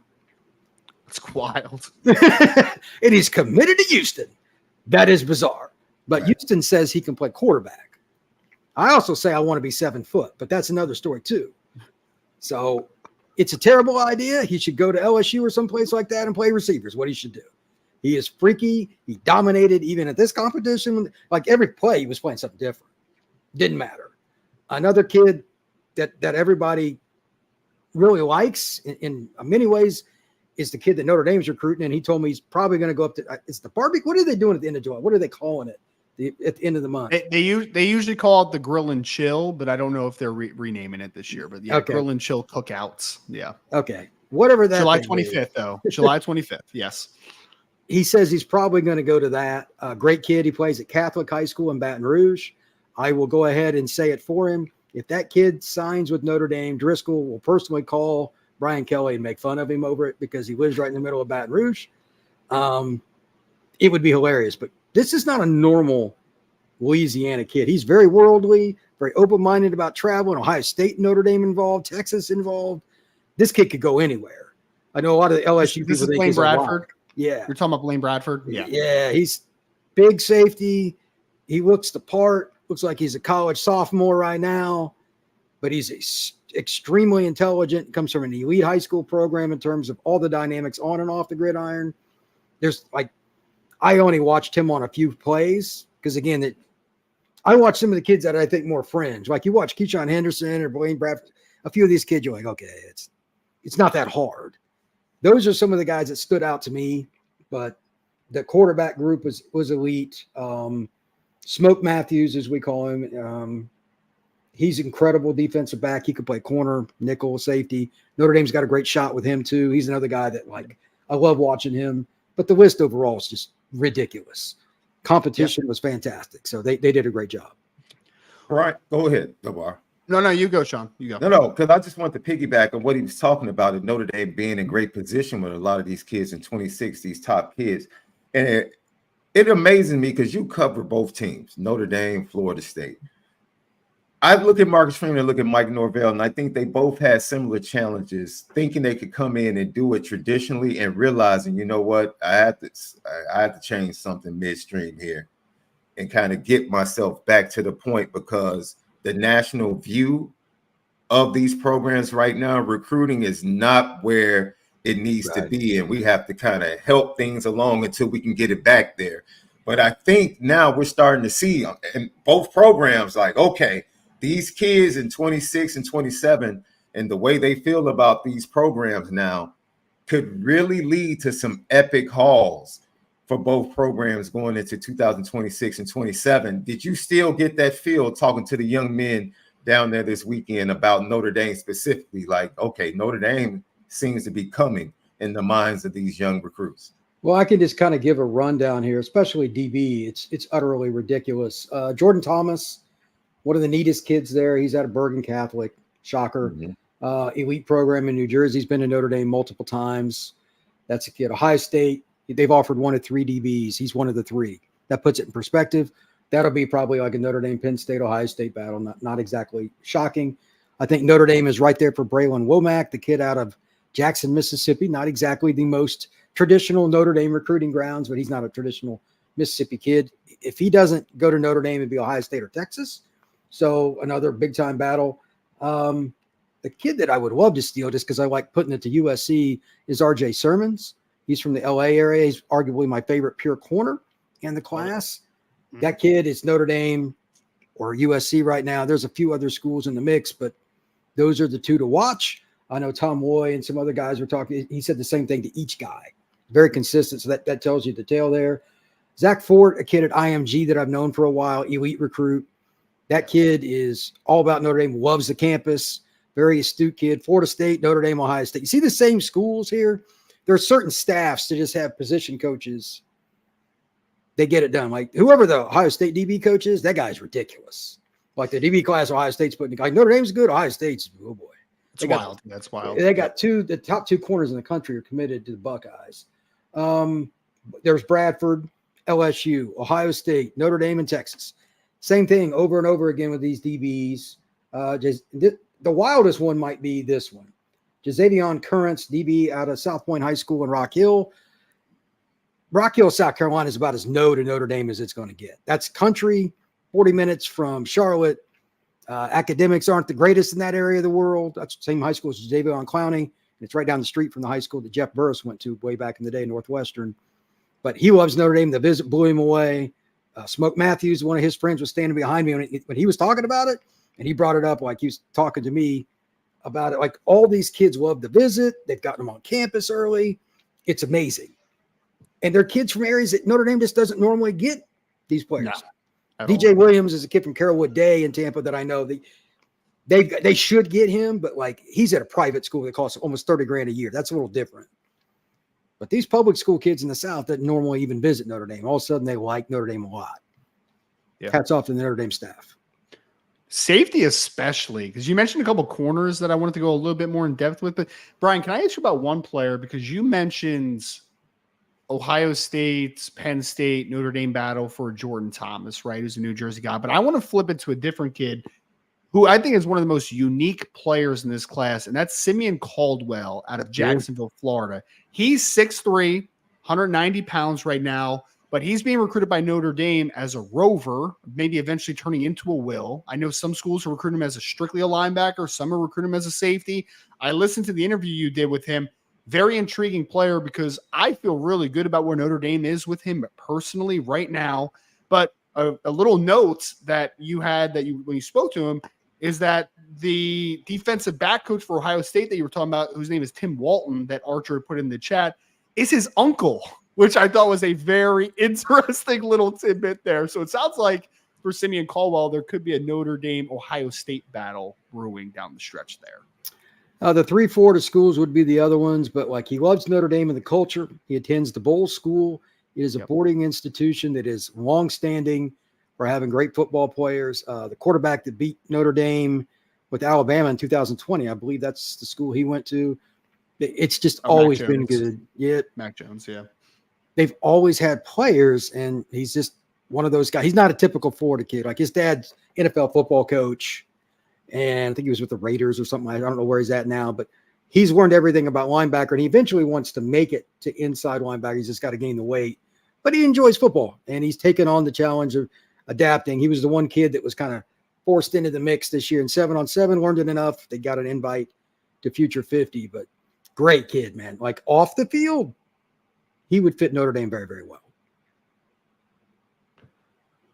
You mentioned a couple more safeties. I actually wanted to give your perspective because I just saw a picture of JaDon Currents, who you mentioned already a little bit.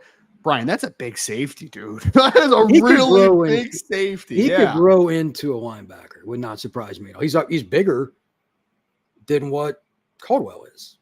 Yeah, it's crazy because I think he's listed by some at like 6'2", 6'3", 210 pounds. And I saw a picture of him when he was visiting Notre Dame, and he's a big boy, man. Like, he's not a small cat at all. He's a pretty big kid. I wonder where he's going to end up because he's about the same size as a few of the linebackers they've signed in the last 3 years under Freeman. But I just watched his film before I came on the show again. Everything's towards the line of scrimmage. I'm like, he's trending that way anyway. But in high school, they'll put kids at safety to kind of protect the back end. But he's a downhill guy. He's an in-the-box safety or a linebacker. Like I said, he really liked the Notre Dame visit, and he was blown away because Notre Dame is just so much different than public schools on how the campus is set up with the buildings, all that. Some of these kids get pretty surprised by it. Yeah.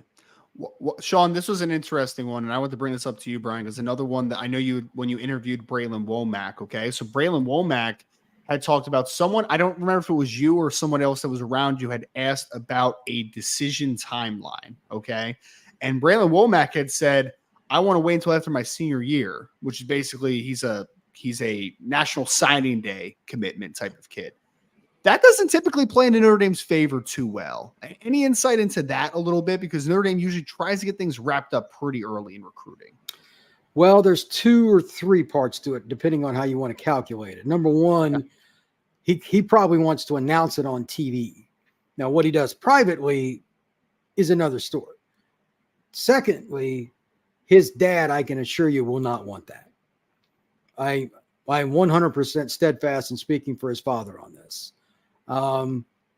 His dad's very in tune with what's going on. He's a sharp dude. He loves Notre Dame with all the profile. He still plays the political game, wearing different hats and this and that. He wants his kid to go to Notre Dame. Very much doubt about it. Now, and that's not saying Braylon will, but the Irish are right there. Like Braylon even brought up to me a certain DB at Notre Dame that just got National Player of the Year, talking about him randomly. So like he watches film, he watches different players. How could I be developed? He looks at it from an NFL perspective too. And finally, Notre Dame could be in that conversation.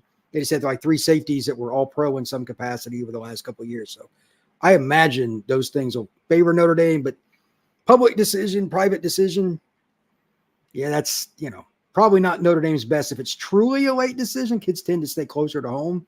But Braylon's another one of those guys, man. He's not just sewed into the idea that I've got to stay down south. The last time I talked to him, he's like, most kids in Mississippi think it's a big deal to go to Ole Miss, Mississippi State. We need to be thinking bigger and always looking at all our options, not just 2. He's probably right. A lot of people thought he was just going to go to Ole Miss because that's where his sister went, but Ole Miss is not going to be the choice there. It'll be either Mississippi State or out of state. He's not going to go to Ole Miss. And just to point out, you talk about that connection. Look, there are a lot of kids. There's a huge connection from the state of Mississippi to cities like Detroit and Chicago. You talk to most of these kids, they have extended family, very close family. That's either an aunt or a cousin, and they visit these areas. So that is something that, even though it might seem foreign, most of these kids have visited, areas like Detroit, Michigan, Chicago in their times growing up. So, kudos for them thinking outside the box and giving schools like Notre Dame a chance. But of course, you said this, Brian. Hey, Notre Dame could actually appeal to kids from the South if you're willing to work as a staff. What do you know? Who would have known? If a staff at Notre Dame was willing to work, they could actually get kids interested in Notre Dame and what they have to offer. Who knew? It's always been that way. It's about the person, not the emblem on the polo. It's always been that way. So Urban taught me that, and several other guys have at other schools too. If you go out and you meet the parents and you're nice to them when these in-home visits and stuff, you'll get them at the end too.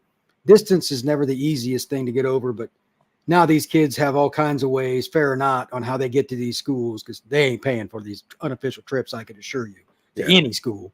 Yeah. But that's been kind of eliminated. So Notre Dame shouldn't have as big a problem, and they still got the national brand. So if they work hard, they can get 5-6 kids a year out of the South, public school, private school, charter school, whatever, that are really good. What do you think is going to be the biggest challenge? Because we're talking about defensive backs, and I'm sure we can attribute that to, like you said, Harrison Smith, Kyle are still two of the top. They have two of the top 5 safeties in the NFL right now in Notre Dame. That kind of helps, doesn't it? Yeah, that definitely helps, right? And so then you talk about Xavier Watts going into the NFL next year, and I'm sure he's going to take that next step. And guys, they're going to be developing. And it seems like defensive back recruiting is picking up a lot of steam. Quarterback, wide receiver. We just spoke about Tanook Hines and his pending decision. And coming out of the state of Texas, JaDon Greathouse. So it seems like they're starting to turn, but it's one area that we're still saying, man, can we get these guys in the South to really start looking at Notre Dame? And it's the big uglies, like the big uglies on the defensive side of the ball. Like the staff has done a great collaborative job of turning the tide in the South and turning kids in their eyes towards South Bend. Is there another hurdle that they need to jump and get over when it comes to getting the talented top big kids on the defensive side of the ball to start looking at Notre Dame? It depends on the state and the area you're talking about, but I won't mince words here. Okay. If you're talking about the Alabama, Mississippi, Florida, Georgia kids at D tackle, you better have 500K. And that's like a minimum. That's the end of it. Okay. Notre Dame won't do it. And if you look at the last 10 to 15 years, how many teams win a national title that don't have a 5-star D tackle? That's why there's only a few. Mm-hmm. You ain't willing to spend, you ain't getting them. You ain't willing to get them, you ain't willing to win. This is the conundrum Notre Dame's been in forever. So you can, like Bryant Young was a linebacker in high school and he grew into it. Okay, that's the exception, not the rule. At some point, Notre Dame's got to get the no-doubter that Georgia wants that's 290. I don't know what to there's no shortcut here. They do have a few kids on the radar, one from Texas that I know has visited, kid from California, etc. But all these kids are going to get big NIL offers too. And I had a conversation with a guy last week about how disappointed he was when his son got offered to go to Notre Dame, their first-year package, and how it's set and all this. His kid's getting well over $300,000, 2-year guarantee at that number. I'm like, it's wild, man. It's a wild world. I mean, Notre Dame agrees it's valuable, but that's guaranteed life-changing. I mean, it's no brainer for me. Yeah. Now, I know a lot of Notre Dame fans don't look at it the same, but for a high school kid, that's lock, stock, and barrel. It's over. That's how that works. So this wasn't even a D tackle. This was a player in not as desirable position. I don't even want to know what the D tackles are getting offered. Right. I was going to say the guy that I know that you're talking about, Brian, plays at a position that is continuously getting devalued the further they move up. You know what I mean? Like it's kind of wild to think about. Like I live an hour and 20 minutes from Justice Terry. Okay. In my opinion, he's the best overall prospect of the class of 25 on the field, off the field, play whatever position, etc. He's probably going to end up at Georgia. You could make an argument that 3 best players in the country at the D-line this year are all going to go to Georgia. Yeah. It's not going to get better. Like it's no, about gap. It's going to extend the wrong direction this year. You can't be in that position, but all 3 of the kids also live in Georgia. Right. This is a problem, and that's why those schools win, man. The elite big guys live in a very small radius in very loyal areas. I have no idea why. Louisiana's another one. Shocked that LSU's constantly good. I mean, they're a little down now, but it's about D tackle, man. Notre Dame has to find a way to get that 5-star D tackle to give themselves a better chance. There's other ways to do it, and you can take 6'5", 240-pound guys and redshirt them and all that. But like Justice Terry's going to go into Georgia and take somebody's spot. Yeah. So when you shake his hand, you better grip yourself ready, okay? That's part of my evaluation. It's the first thing I do when I evaluate one of these kids. What's their grip like? I don't have to shake his hand again. I'll assure you of that. I shared the story on this podcast, Brian. The first time I met Kingston Viliamoasa, I met him down. He was a junior at the USR Bowl. Yeah, All-American All-American Bowl in San Antonio. Okay. He wasn't even there. Peyton Woodyard was committing that day, and he was there with his friend, right? He walked up. I gave him a handshake, Sean. He almost broke my hand, dude. Like, he almost broke my hand. I'm like, that's a linebacker right there, dude. That's who I want at linebacker, Kingston. I was like, oh, my gosh. That was crazy. It was actually great. And it didn't strain either, Sean. He was just like, oh, my God, dude, what is happening right now? This is insane. You must be doing some and crazy. I think it points to, and I think Brian, he talked about you have to find other ways. Well, those other ways play into, like you said, the market is the market, right? So you can have a kid 70 miles from campus who's a 5-star in a certain class. No need to say his name. But guess what? Don't get mad just because proximity doesn't win the day. Right. The market is the market. And once they find out what the market is, it's like, yo, you can't be mad that he understands his value. His parents understand his value. And that's just the way it goes. Should you be able to keep him home? Most people locally thought, oh, yeah, this should have been a slam dunk. You do what you have to do. But like you said, Notre Dame has a plan, and they're sticking to it. Does that hurt them in the long run? You know, we'll see. Ultimately, do they have to make the decision to say, hey, we're going to have to close this gap somehow, some way. We're going to have to figure out another formula by which we can entice some of these guys. If Brian is saying, yo, you got to have 500K off the top, that's off the rip. Like some of these things, I'm not talking about. This isn't a 4-year thing. That's like for a year. right. Right. That's enough for a payment. Yeah. Right. Yeah. Like they get it over. Like part of it's like signing, and then by the end of your first year. But they're like yearly contracts. Yeah. For some of these elite players, and some people are like, no, that's oh yes, it's true. Oh, no, yes, it is. it's true. It is 100% true. Yeah. So, Brian, last thing I wanted to ask you before we get you off of here, because obviously a lot of defensive back talk. So we have guys from a couple different territories. Like you mentioned, like RJ Sermons, who's a California guy. You mentioned Jordan Thomas, who's a New Jersey guy.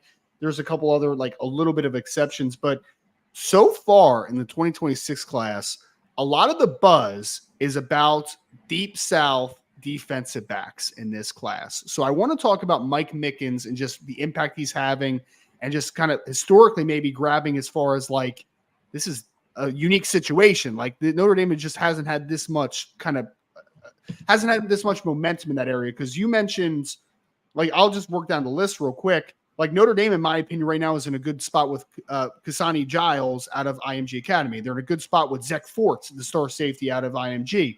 They are in a good spot with DJ Williams that you talked about. They are trending in a very positive direction with Braylon Womack, who's a Mississippi kid. Aaron Gregory from Georgia is a player that likes Notre Dame quite a bit at this point.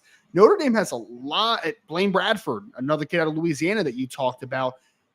I can't remember in recent years Notre Dame having this much momentum defensive back recruiting, especially in this part of the country. And Sean, we talked about it, right? JaDon Blair looking very good to Notre Dame here on Friday. I think that Mike Mickens is making an impact now with both corners and safeties. Like he is making a statement. That 2026 class, man, it's hard not to get excited, Brian, as far as like just what Coach Mickens and the staff is doing on the trail for defensive backs right now. It is really impressive. And the funny part is all those kids are from the South. At some point, and I haven't looked at the Illinois, Ohio kids and all that, I'm sure one of these kids in the Midwest they've got a shot at that's pretty good too. I have no idea who it is, but be pretty surprising if they don't get at least one guy to come to campus they like in that area too. Yep. But name the last time you even had two kids from the Deep South at this point that were elite that Notre Dame had a shot at. There's like a half dozen right now. Yeah. So I think it's a combination of Mickens is good. Notre Dame's had some really big performances like the SC game last year. They're going to live off that for a long time because like him or not, but that quarterback for Southern Cal is pretty good. He got eaten alive. That's the only game in his college career where he was annihilated. It was on national TV primetime. Notre Dame's throwing that film out to every kid that plays DB. I would. I mean, why would you not? And now they're getting guys drafted too. So they're like, you can be this guy. You can do this. You can help us get over the top here. So they've got a pathway to it. And each year now, they've also got guys going to get drafted. We have 2 more this year. That really helps. As long as you're getting guys drafted, especially the Southern kids that I talk to, and I know this probably won't make a lot of people happy. The only thing they're worried about, where do you get me in the draft? Notre Dame had no conversation for a long time. Yep. That's why they couldn't get these kids. And it's amazing how they're willing to go to Notre Dame if they think they're going to get drafted because it's harder. Right. But if I got a chance to go in the first 3 rounds, just kind of automatically, okay. Because they're taking kids like Xavier Watts was a 3-star guy. Yes. I knew he was better than that, but that's what he was ranked. If he'd have lived in Orlando, he'd have been ranked higher. That's another story. But it's still true. They're seeing these kids. They're getting All-American awards, going high on the draft board list. it's an easy pickings thing now. Now he just has to close, which is still hard because all these kids are going to get NIL deals that Notre Dame's not going to offer for the upfront stuff. And I don't know. That's why I don't pick stuff anymore. Notre Dame, they're about the hardest school to project because even Penn State will offer some kids some NIL. They're a little more selective with it, but Notre Dame's the only one, to my knowledge, that doesn't offer a bunch of upfront money to elite kids. And maybe I'm wrong, but I haven't heard of them doing that for anybody. Yeah. It's funny, too, because I feel like this defensive back momentum is even going to – because the safety momentum is not shocking to me, right? Because you had Harrison Smith. You had Kyle Hamilton recently. That's like your example. It's like that kid just went 14th overall. He might be the best safety in the NFL right now. Benjamin Morrison, I mean, pretty good chance he goes in the first round next April, right? Like at least as of today. And if that happens, then Notre Dame has something to really like stand on and be like, dude, like we did that, right? Like we beat a kid out that he was ranked high by some, but not super high by others. We've talked about that. But I mean, you beat Alabama out for that kid, right? So now like he becomes an example of like, why not come to Notre Dame, right? Like 3 years, you're out of here, you're a first round pick, and you start a pipeline at Notre Dame. Brian, incredible stuff. I know that we can follow you obviously on Twitter at FB Scout_Florida. Anything else you want to plug? Because I know, again, cover Miami, cover Auburn, cover Florida State. You do a little bit of everything, sir. So any time here to plug for you. Just get ready for some surprises in recruiting over the next few weeks. There's going to be a few more, I'm sure. With all the NIL and everything, there's been some random things I've been told in the last few weeks about kids switching decisions. So, and again, that's why I don't promote any particular kid going anywhere hardly anymore. Although again, Noah Grubbs is going to pick Notre Dame. Just want to throw that out there again. But yeah, sometimes the checks don't clear. That's right. That's right. Brian, appreciate you, brother. Thank you so much for joining us. Thanks, all right, buddy. Brian. Take care. You too. All right, there we are, Sean. And we're actually going to pivot real quick to a second because we have a really special one. First time ever, Taylor McHarge is going to come on the show because he was on site this past few days, Sean. He was at the Manning Passing Academy, and obviously want to talk about Riley Leonard. Want to talk about some of the other standouts. We're going to get him on a second. Before we do, folks, make sure you hit that like button for us. Make sure you subscribe to the podcast. You hit that notification bell. If you're listening to us on any and all of your favorite podcast platforms, whether that is Apple, Spotify, or anything else, 5-star reviews, and make sure you're subscribed to the channel, boards.irishbreakdown.com, for all the latest recruiting and team intel. We'll get to that next interview here on the Irish Breakdown podcast.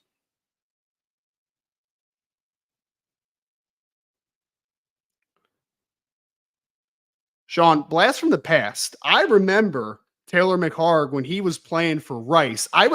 One of my first draft classes I ever watched, there was a young man named Vance McDonald who was a star, ended up being a really good tight end in the NFL, but he played a lot of wide receiver for Rice. He was kind of a movable chess piece a little bit. And Taylor, I believe, I could be mistaken about this, but I think he's still the winningest quarterback in Rice history, if I remember that correctly. So bring in Taylor McHarge, college football analyst, CBS Sports. Taylor, thank you so much for joining the show, man. How are you? I'm good, guys. Thanks for having me on. How are y'all doing? Wonderful. Doing really well, man. Are you back home now? Or are you still around the Manning Pass Academy? What's the travel been like for you? Yeah, back home, set up in the home office, and honestly, for South Louisiana, we had about as good a weather as I've ever had down there for the Manning camp. Avoided the rainstorms, avoided those afternoon showers, but no, good to be back home. And it was a fun camp, and I'll say this. It's probably the best class in terms of just the depth top down of the guys that were there. There were almost 50 quarterbacks there, and it felt like every one of the guys that you see that are going to be day 1, day 2 picks next year and all your Heisman favorites, almost all of them were there. So it was a special class.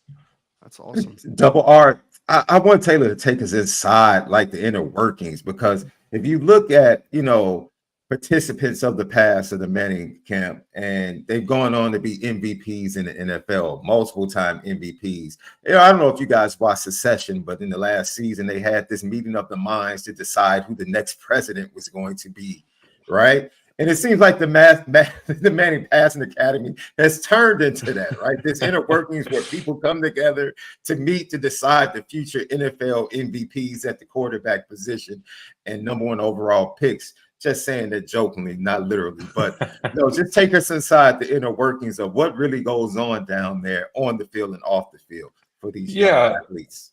Yeah, so the camp itself, right, it's a middle school and high school camp. So these are kids from all over the country that are coming to go to a 4-day football camp, and they pay their way, and it's like 1,300 kids, and they're from all over the country.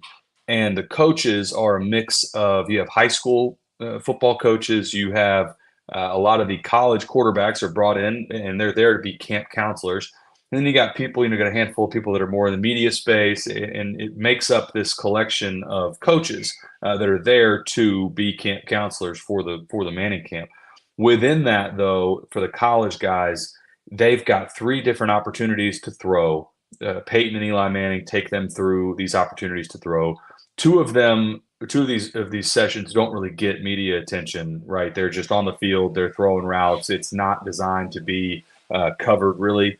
The air it out, though, that's the one where this is at Nicholls State University. So in Thibodaux, they sell tickets to it, and then you got the kids with their families there.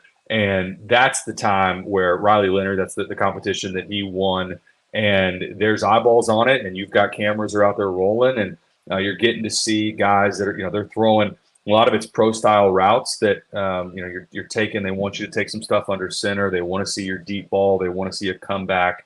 And that's the main showcase for them to throw. And then within that, Sean, I think the coolest part is these guys, and I can remember it from my time when I was playing, you get your network of quarterbacks that you meet while you're there, and you just stay in touch with them, and you pull for one another throughout the season, and obviously you're watching them on TV. And that's maybe the best part to me is you get up close and personal with these guys that you've seen from around the country, and you see them playing. And there's no egos. Everybody's good dudes. And I'll say again, this class was awesome. And I know you guys are, for Riley specifically, man, my 7-on-7 team competed against his, had a chance to get to talk to him a little bit, and good dude. First time meeting him, good dude, and enjoyed, being around him a little bit. Taylor, I hadn't even thought about this before I even invited you on. Were you a counselor when you were at Rice at the Manning Passing Academy? I did, yeah. So I did it for all 4 years when I was playing at Rice, and then got away. Didn't go for a while, and then when I started doing TV and I got into being an analyst, got looped back in through a mutual friend, and I've been going the last few years. And there's a handful of guys that have been doing it a long time that I still recognize from when I was my last year was 2013 at Rice. It's been a long time, but even still, some of those guys, the camps. I think it was the 28th year this year. So, you've got people that have been there a long, long time, 15, 20 plus years where they've been coaches. But yeah, I was there. My first year was 2010, and I did it all 4 years when I was at Rice. So I wanted to ask about Riley and then really get your insight on a couple of the other guys. Because like you said, this is designed, they're counselors, right? They're helping out younger quarterbacks. They're doing that. But obviously getting the opportunity to just see some of these guys maybe in person for the first time. What were just your impression? You mentioned Riley as far as personally, just really solid dude. But physically, when they get to see him throw, like what did stand out about him from a former quarterback? Yeah, I don't know. It's always different when you see these guys in person. He was bigger than I thought he would be. I don't know what I had in my mind of how big he would be, but taller than I thought he would be. And just looked like an athlete, right? When he was moving around, running around, you could tell this is a guy that was probably a multi-sport athlete through high school. And just, again, athletic.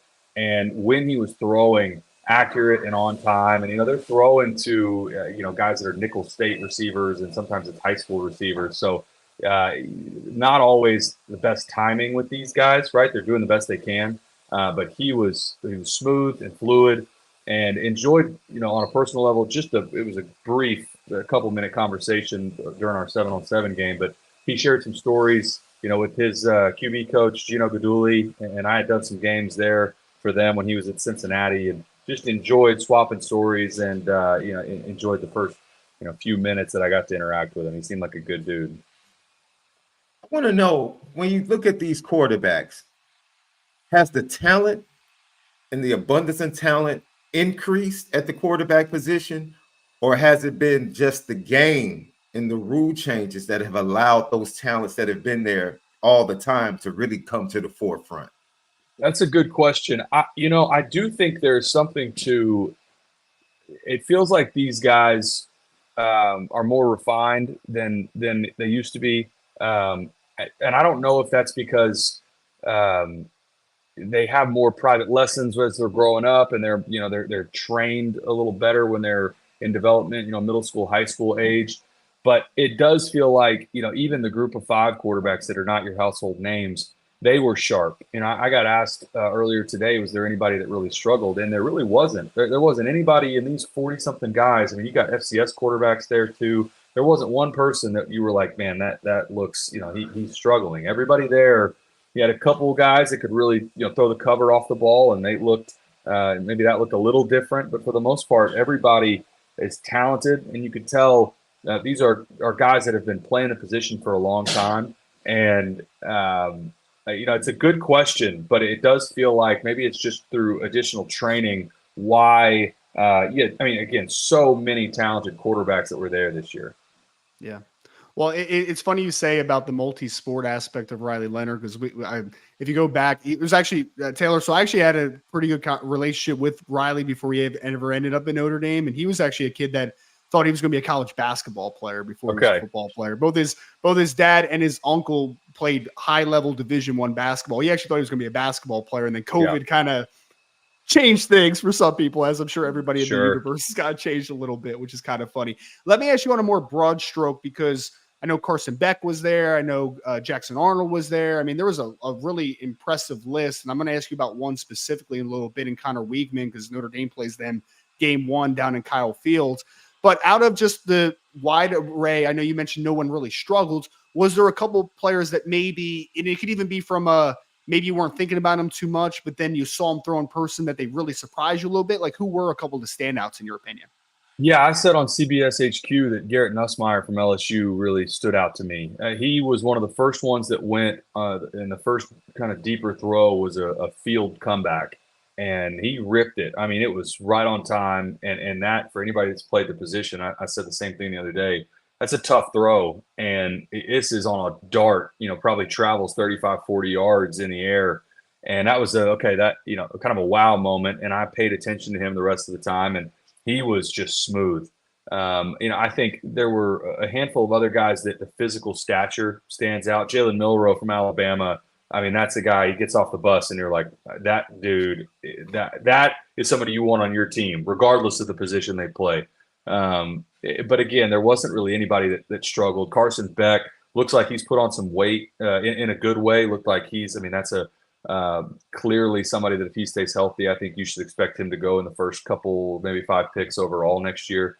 I thought Cade Klubnik looked good as well from Clemson. He was a guy that also had gained some good weight, looked like he'd filled out some, and really natural throwing motion, and thought that he played well or threw the ball well as well.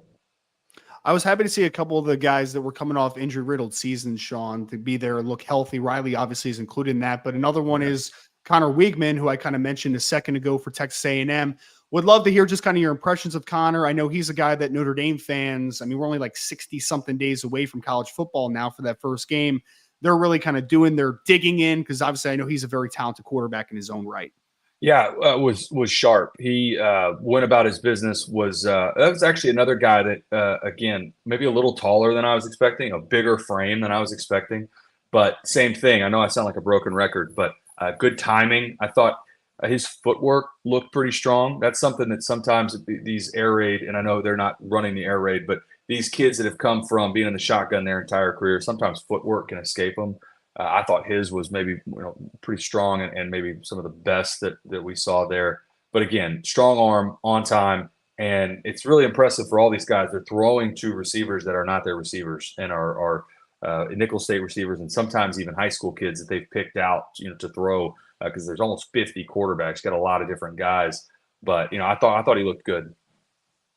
When you take from what you see from these quarterbacks, take the situation with Riley Leonard, right? New situation. He leaves this camp recovering from an injury, and he's coming into fall camp, new system. What did you take from your time watching him, seeing him interact with people? What's easily transferable? Because there's going to be a transition period. And like you said, that's a tough start down in College Station, game 1 for your first start as the quarterback of Notre Dame. but what intangibles that you were able to see, or even physical traits you were able to see, that you're going to say, regardless of the system, this is what Notre Dame is going to get without a shadow of doubt? One of the things that I thought of with Riley was, that seemed like a guy that you would want to be the face of your program, right? Just how he carried himself, how he interacted with the campers and their families, where, these guys that are big name guys, there's 1,300 kids at this camp. They are constantly taking pictures, signing autographs. It literally never ends the entire time they're there.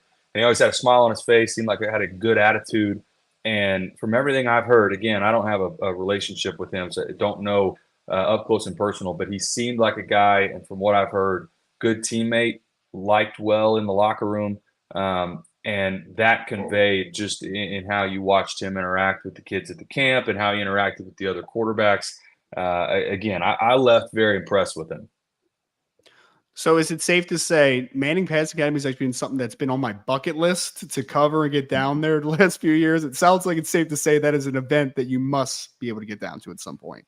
It's so unique, and that was, at the end of the camp, I actually had a chance to visit with Cade Klubnik, and that was one of the things that he said was it was his first time going down, and he said, this is just it's such a special place because where else do you get this collection of football talent where they're it's a little disarming, right? Because they're all there at a football camp, and you're coaching these kids up, and then you get back together, and in some ways it kind of feels like your own summer camp. You're all staying in the Nicholls State dorms. That was my 8th year to do it, between when I was a player and covering it now.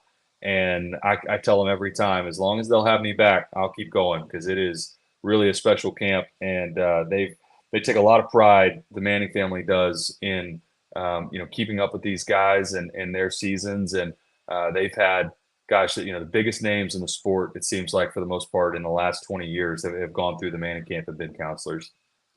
You know what quarterbacks suffer from, Double R?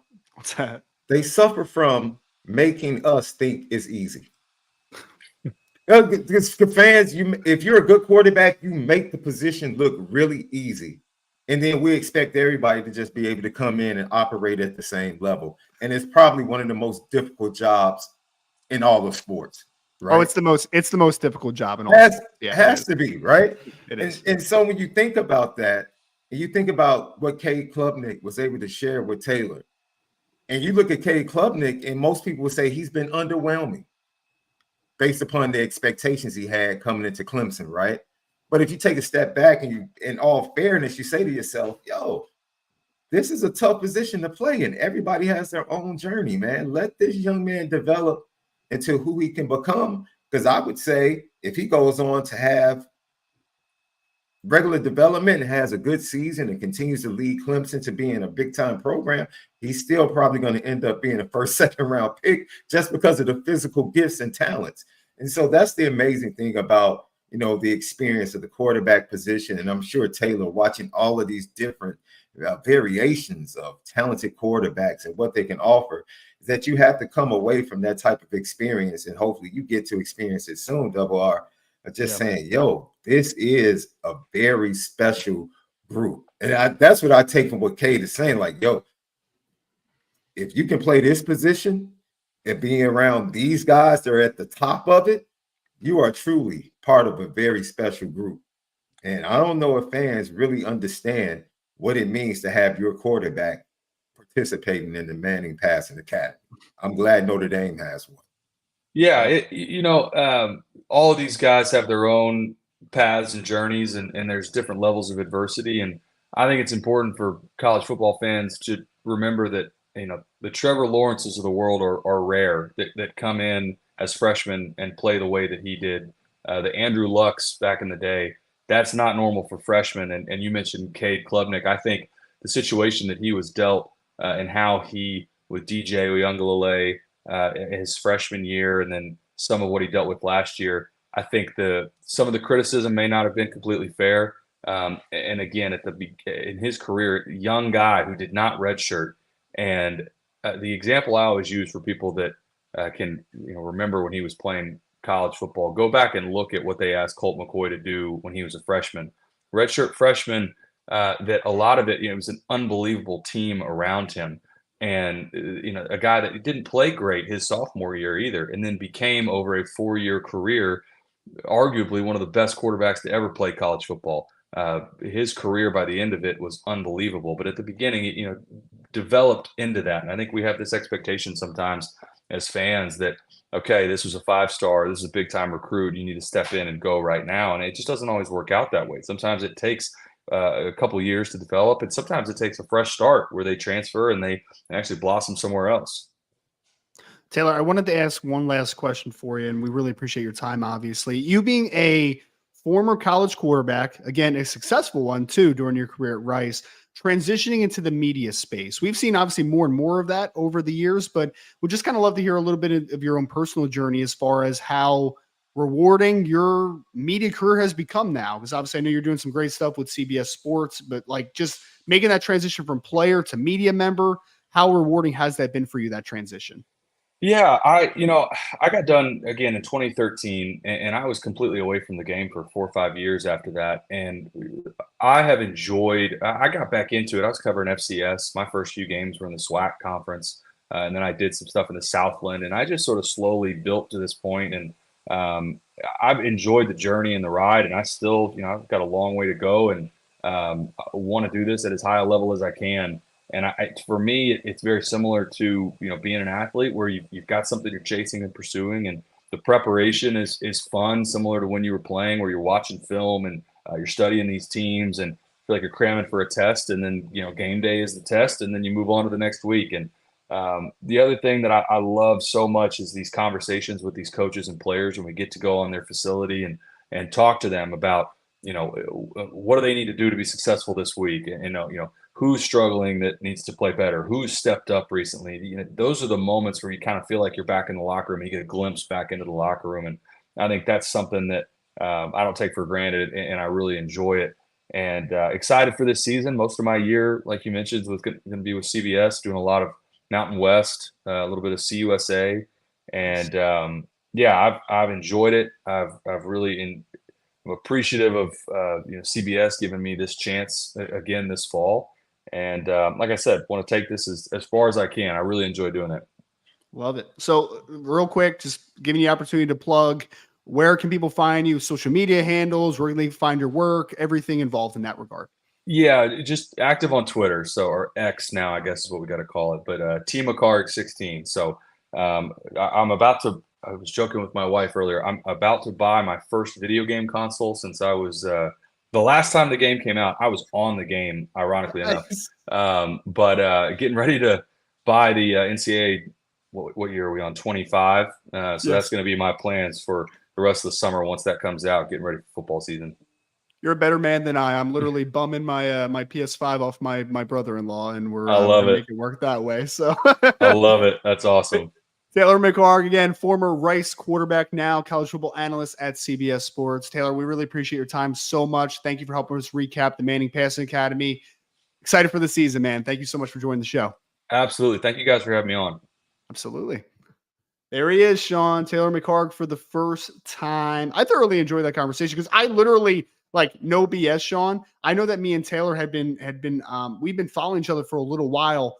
Because I remember him, dude. Like, I swear to God, like one of the first NFL draft classes I ever like fully evaluated was Vance McDonald. And I remember watching Taylor play a ton at that point because they had a string of like some decent players before that, Sean. I don't know if you remember like Jared Dillard that got drafted by the Jacksonville Jaguars, Vance McDonald, who got drafted by the 49ers, Chase Clement, I think, was the quarterback for Jared Dillard, if I remember correctly. Like that. Really good dude, though, man. Really, really liked him a lot. The conversation was so intriguing. I know we went in wanting to learn about Riley Leonard, but it's just, as he shared the conversations he had with some guys, it really, gave me and opened my eyes to evaluating the position, right? Even when we watch film of these youngsters, that, what we see is not necessarily the end game. Yep. Like, the beginning is not always the end game. And so we always see these kids with big arms right off the bat. And we're like, oh, he's a monster. And then, you end up with Tom Brady's in the NFL, where if you have watched Tom Brady early, there's no way you project he's going to become the greatest of all time at the position. So that is, and I think that's one of those positions. I mean, everything in life is like that, right? Nothing is like a foregone conclusion, especially what we do with evaluation. Like, there are no sure things. There's some that are close, especially at defensive tackle, like Brian Smith just said, like, yeah, this kid is first rounder, like right now, right? Yeah. But no, bro, quarterback to me is becoming such a sweet evaluation because you think and like you said, the fit matters. Yeah. What are they walking into? Are they going to have the opportunity to sit and bake in the oven a little bit, or like Cade Klubnik, be thrown into a game on the road at South Bend and like, oh, interception, like first pass. It's like, and then from there, who knows the mental gymnastics that you have to go through to get back on track, and then wait for your opportunity to have, the team around you to be able to support you. But the mental side is the most fascinating thing to me, because I always think of, it's rarely ever a talent deficit for why guys don't work out. They can't be a good leader. They can't get over the negative things that happen. They can't, pick themselves. Sean, Ryan Leaf, right, is a perfect example. Ryan Leaf isn't sitting in the locker room saying, you know what, got to go work, get back to work and work harder and be a good teammate. He's yelling at reporters. Like, there's a different type of person that it takes to to ascend to be that type of quarterback. Like, that's why I actually hate evaluating quarterbacks in the NFL draft space right now, because hopefully with my new venture, I'll be able to get a little bit more insight into that. But without talking to players and really understanding how they click, how they tick, and how they interact with coaches and players, like, it's hard to fully evaluate a quarterback, because all that miscellaneous stuff matters. Because character matters so much at that position, just as much as the physical talent. Like the character, the ability to respond to negative situations and circumstances, like, it matters. And if you don't get an opportunity on a day-by-day basis to actually evaluate somebody and see how they respond to those situations, absolutely, it's tough when you're just watching film, which is, I don't have a problem with some of the things they do at the combine. Teams have to, especially at that position, I need to find out everything I need to know.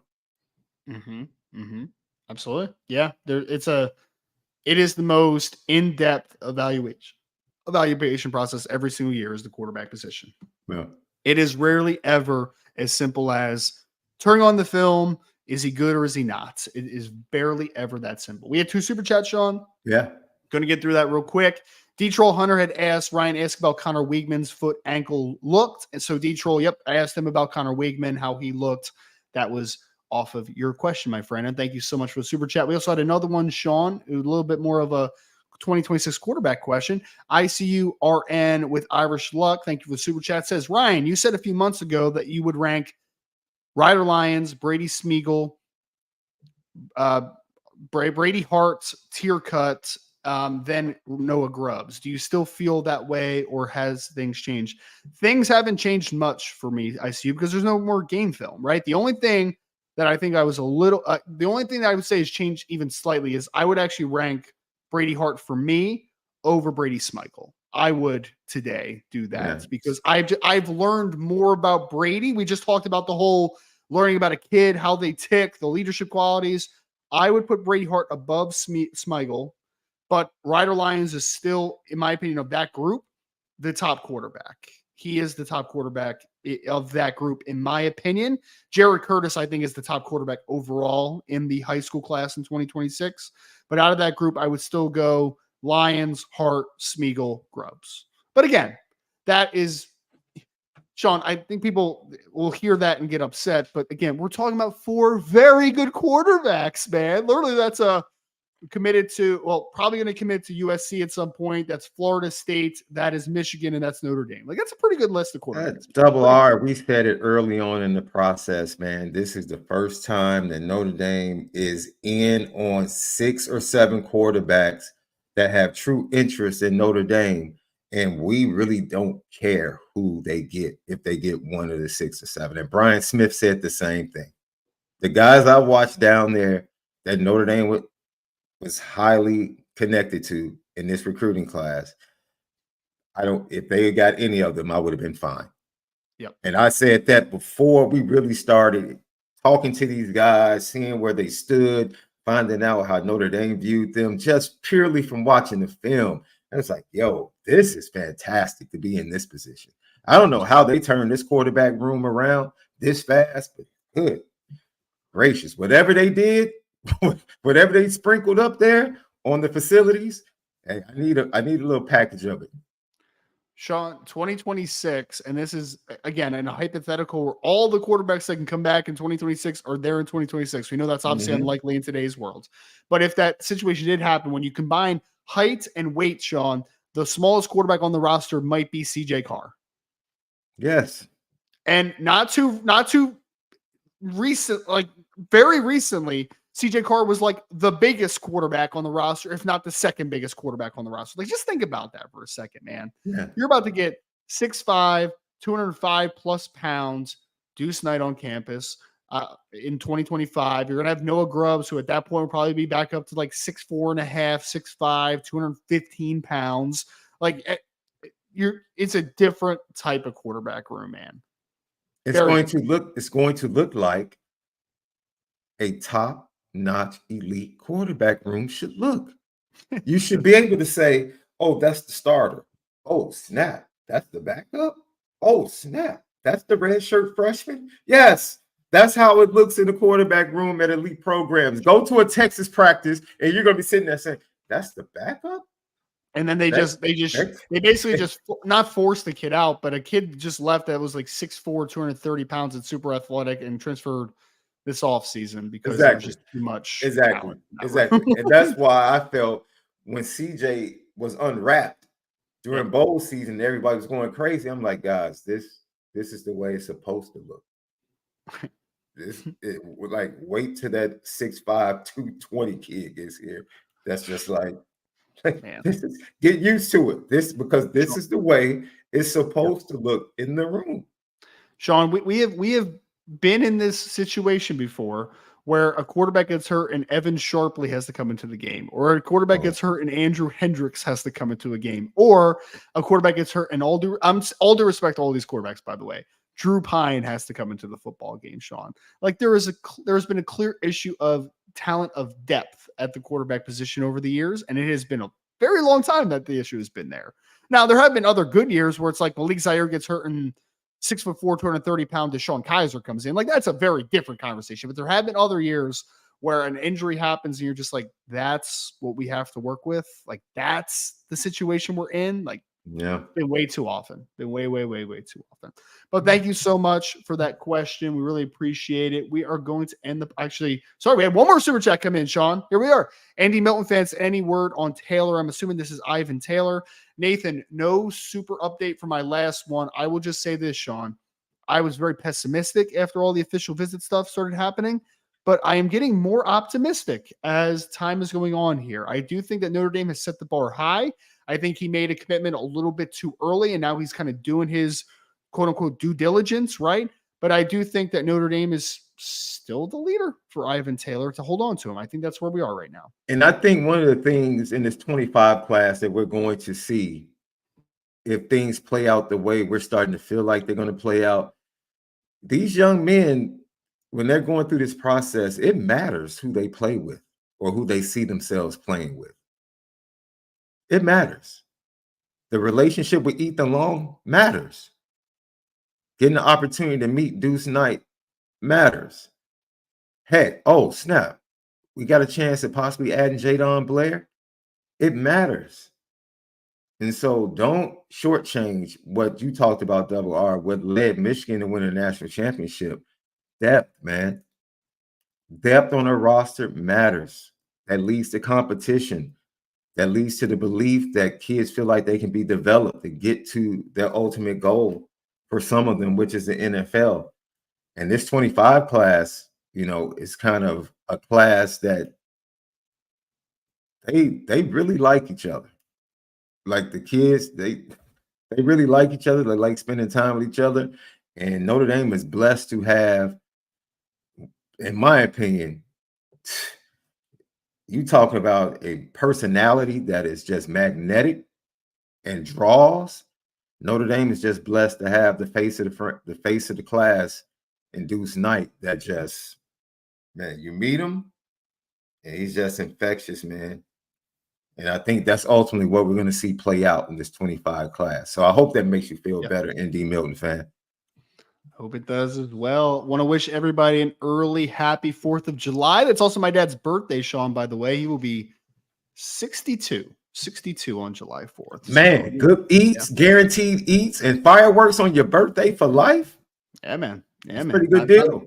Not the worst day to be born on, for sure. Not the worst day to be born on. So want to thank everybody. Thank you for the super chats. Thank you for joining us today. Before you go, if you enjoyed me and Sean's breakdowns, our conversation, if you enjoyed Taylor McHarge, if you enjoyed Brian Smith, make sure you hit that like button, you subscribe to the channel, and hit that notification bell if you liked it. Also, go to the podcast platform, even if you're not on it now, leave a 5-star review, and make sure you're subscribed over there. We will be at boards.oursbreakdown.com for all the latest recruiting and team intel. So make sure you are also signed up there. It's very economical and a lot of great information.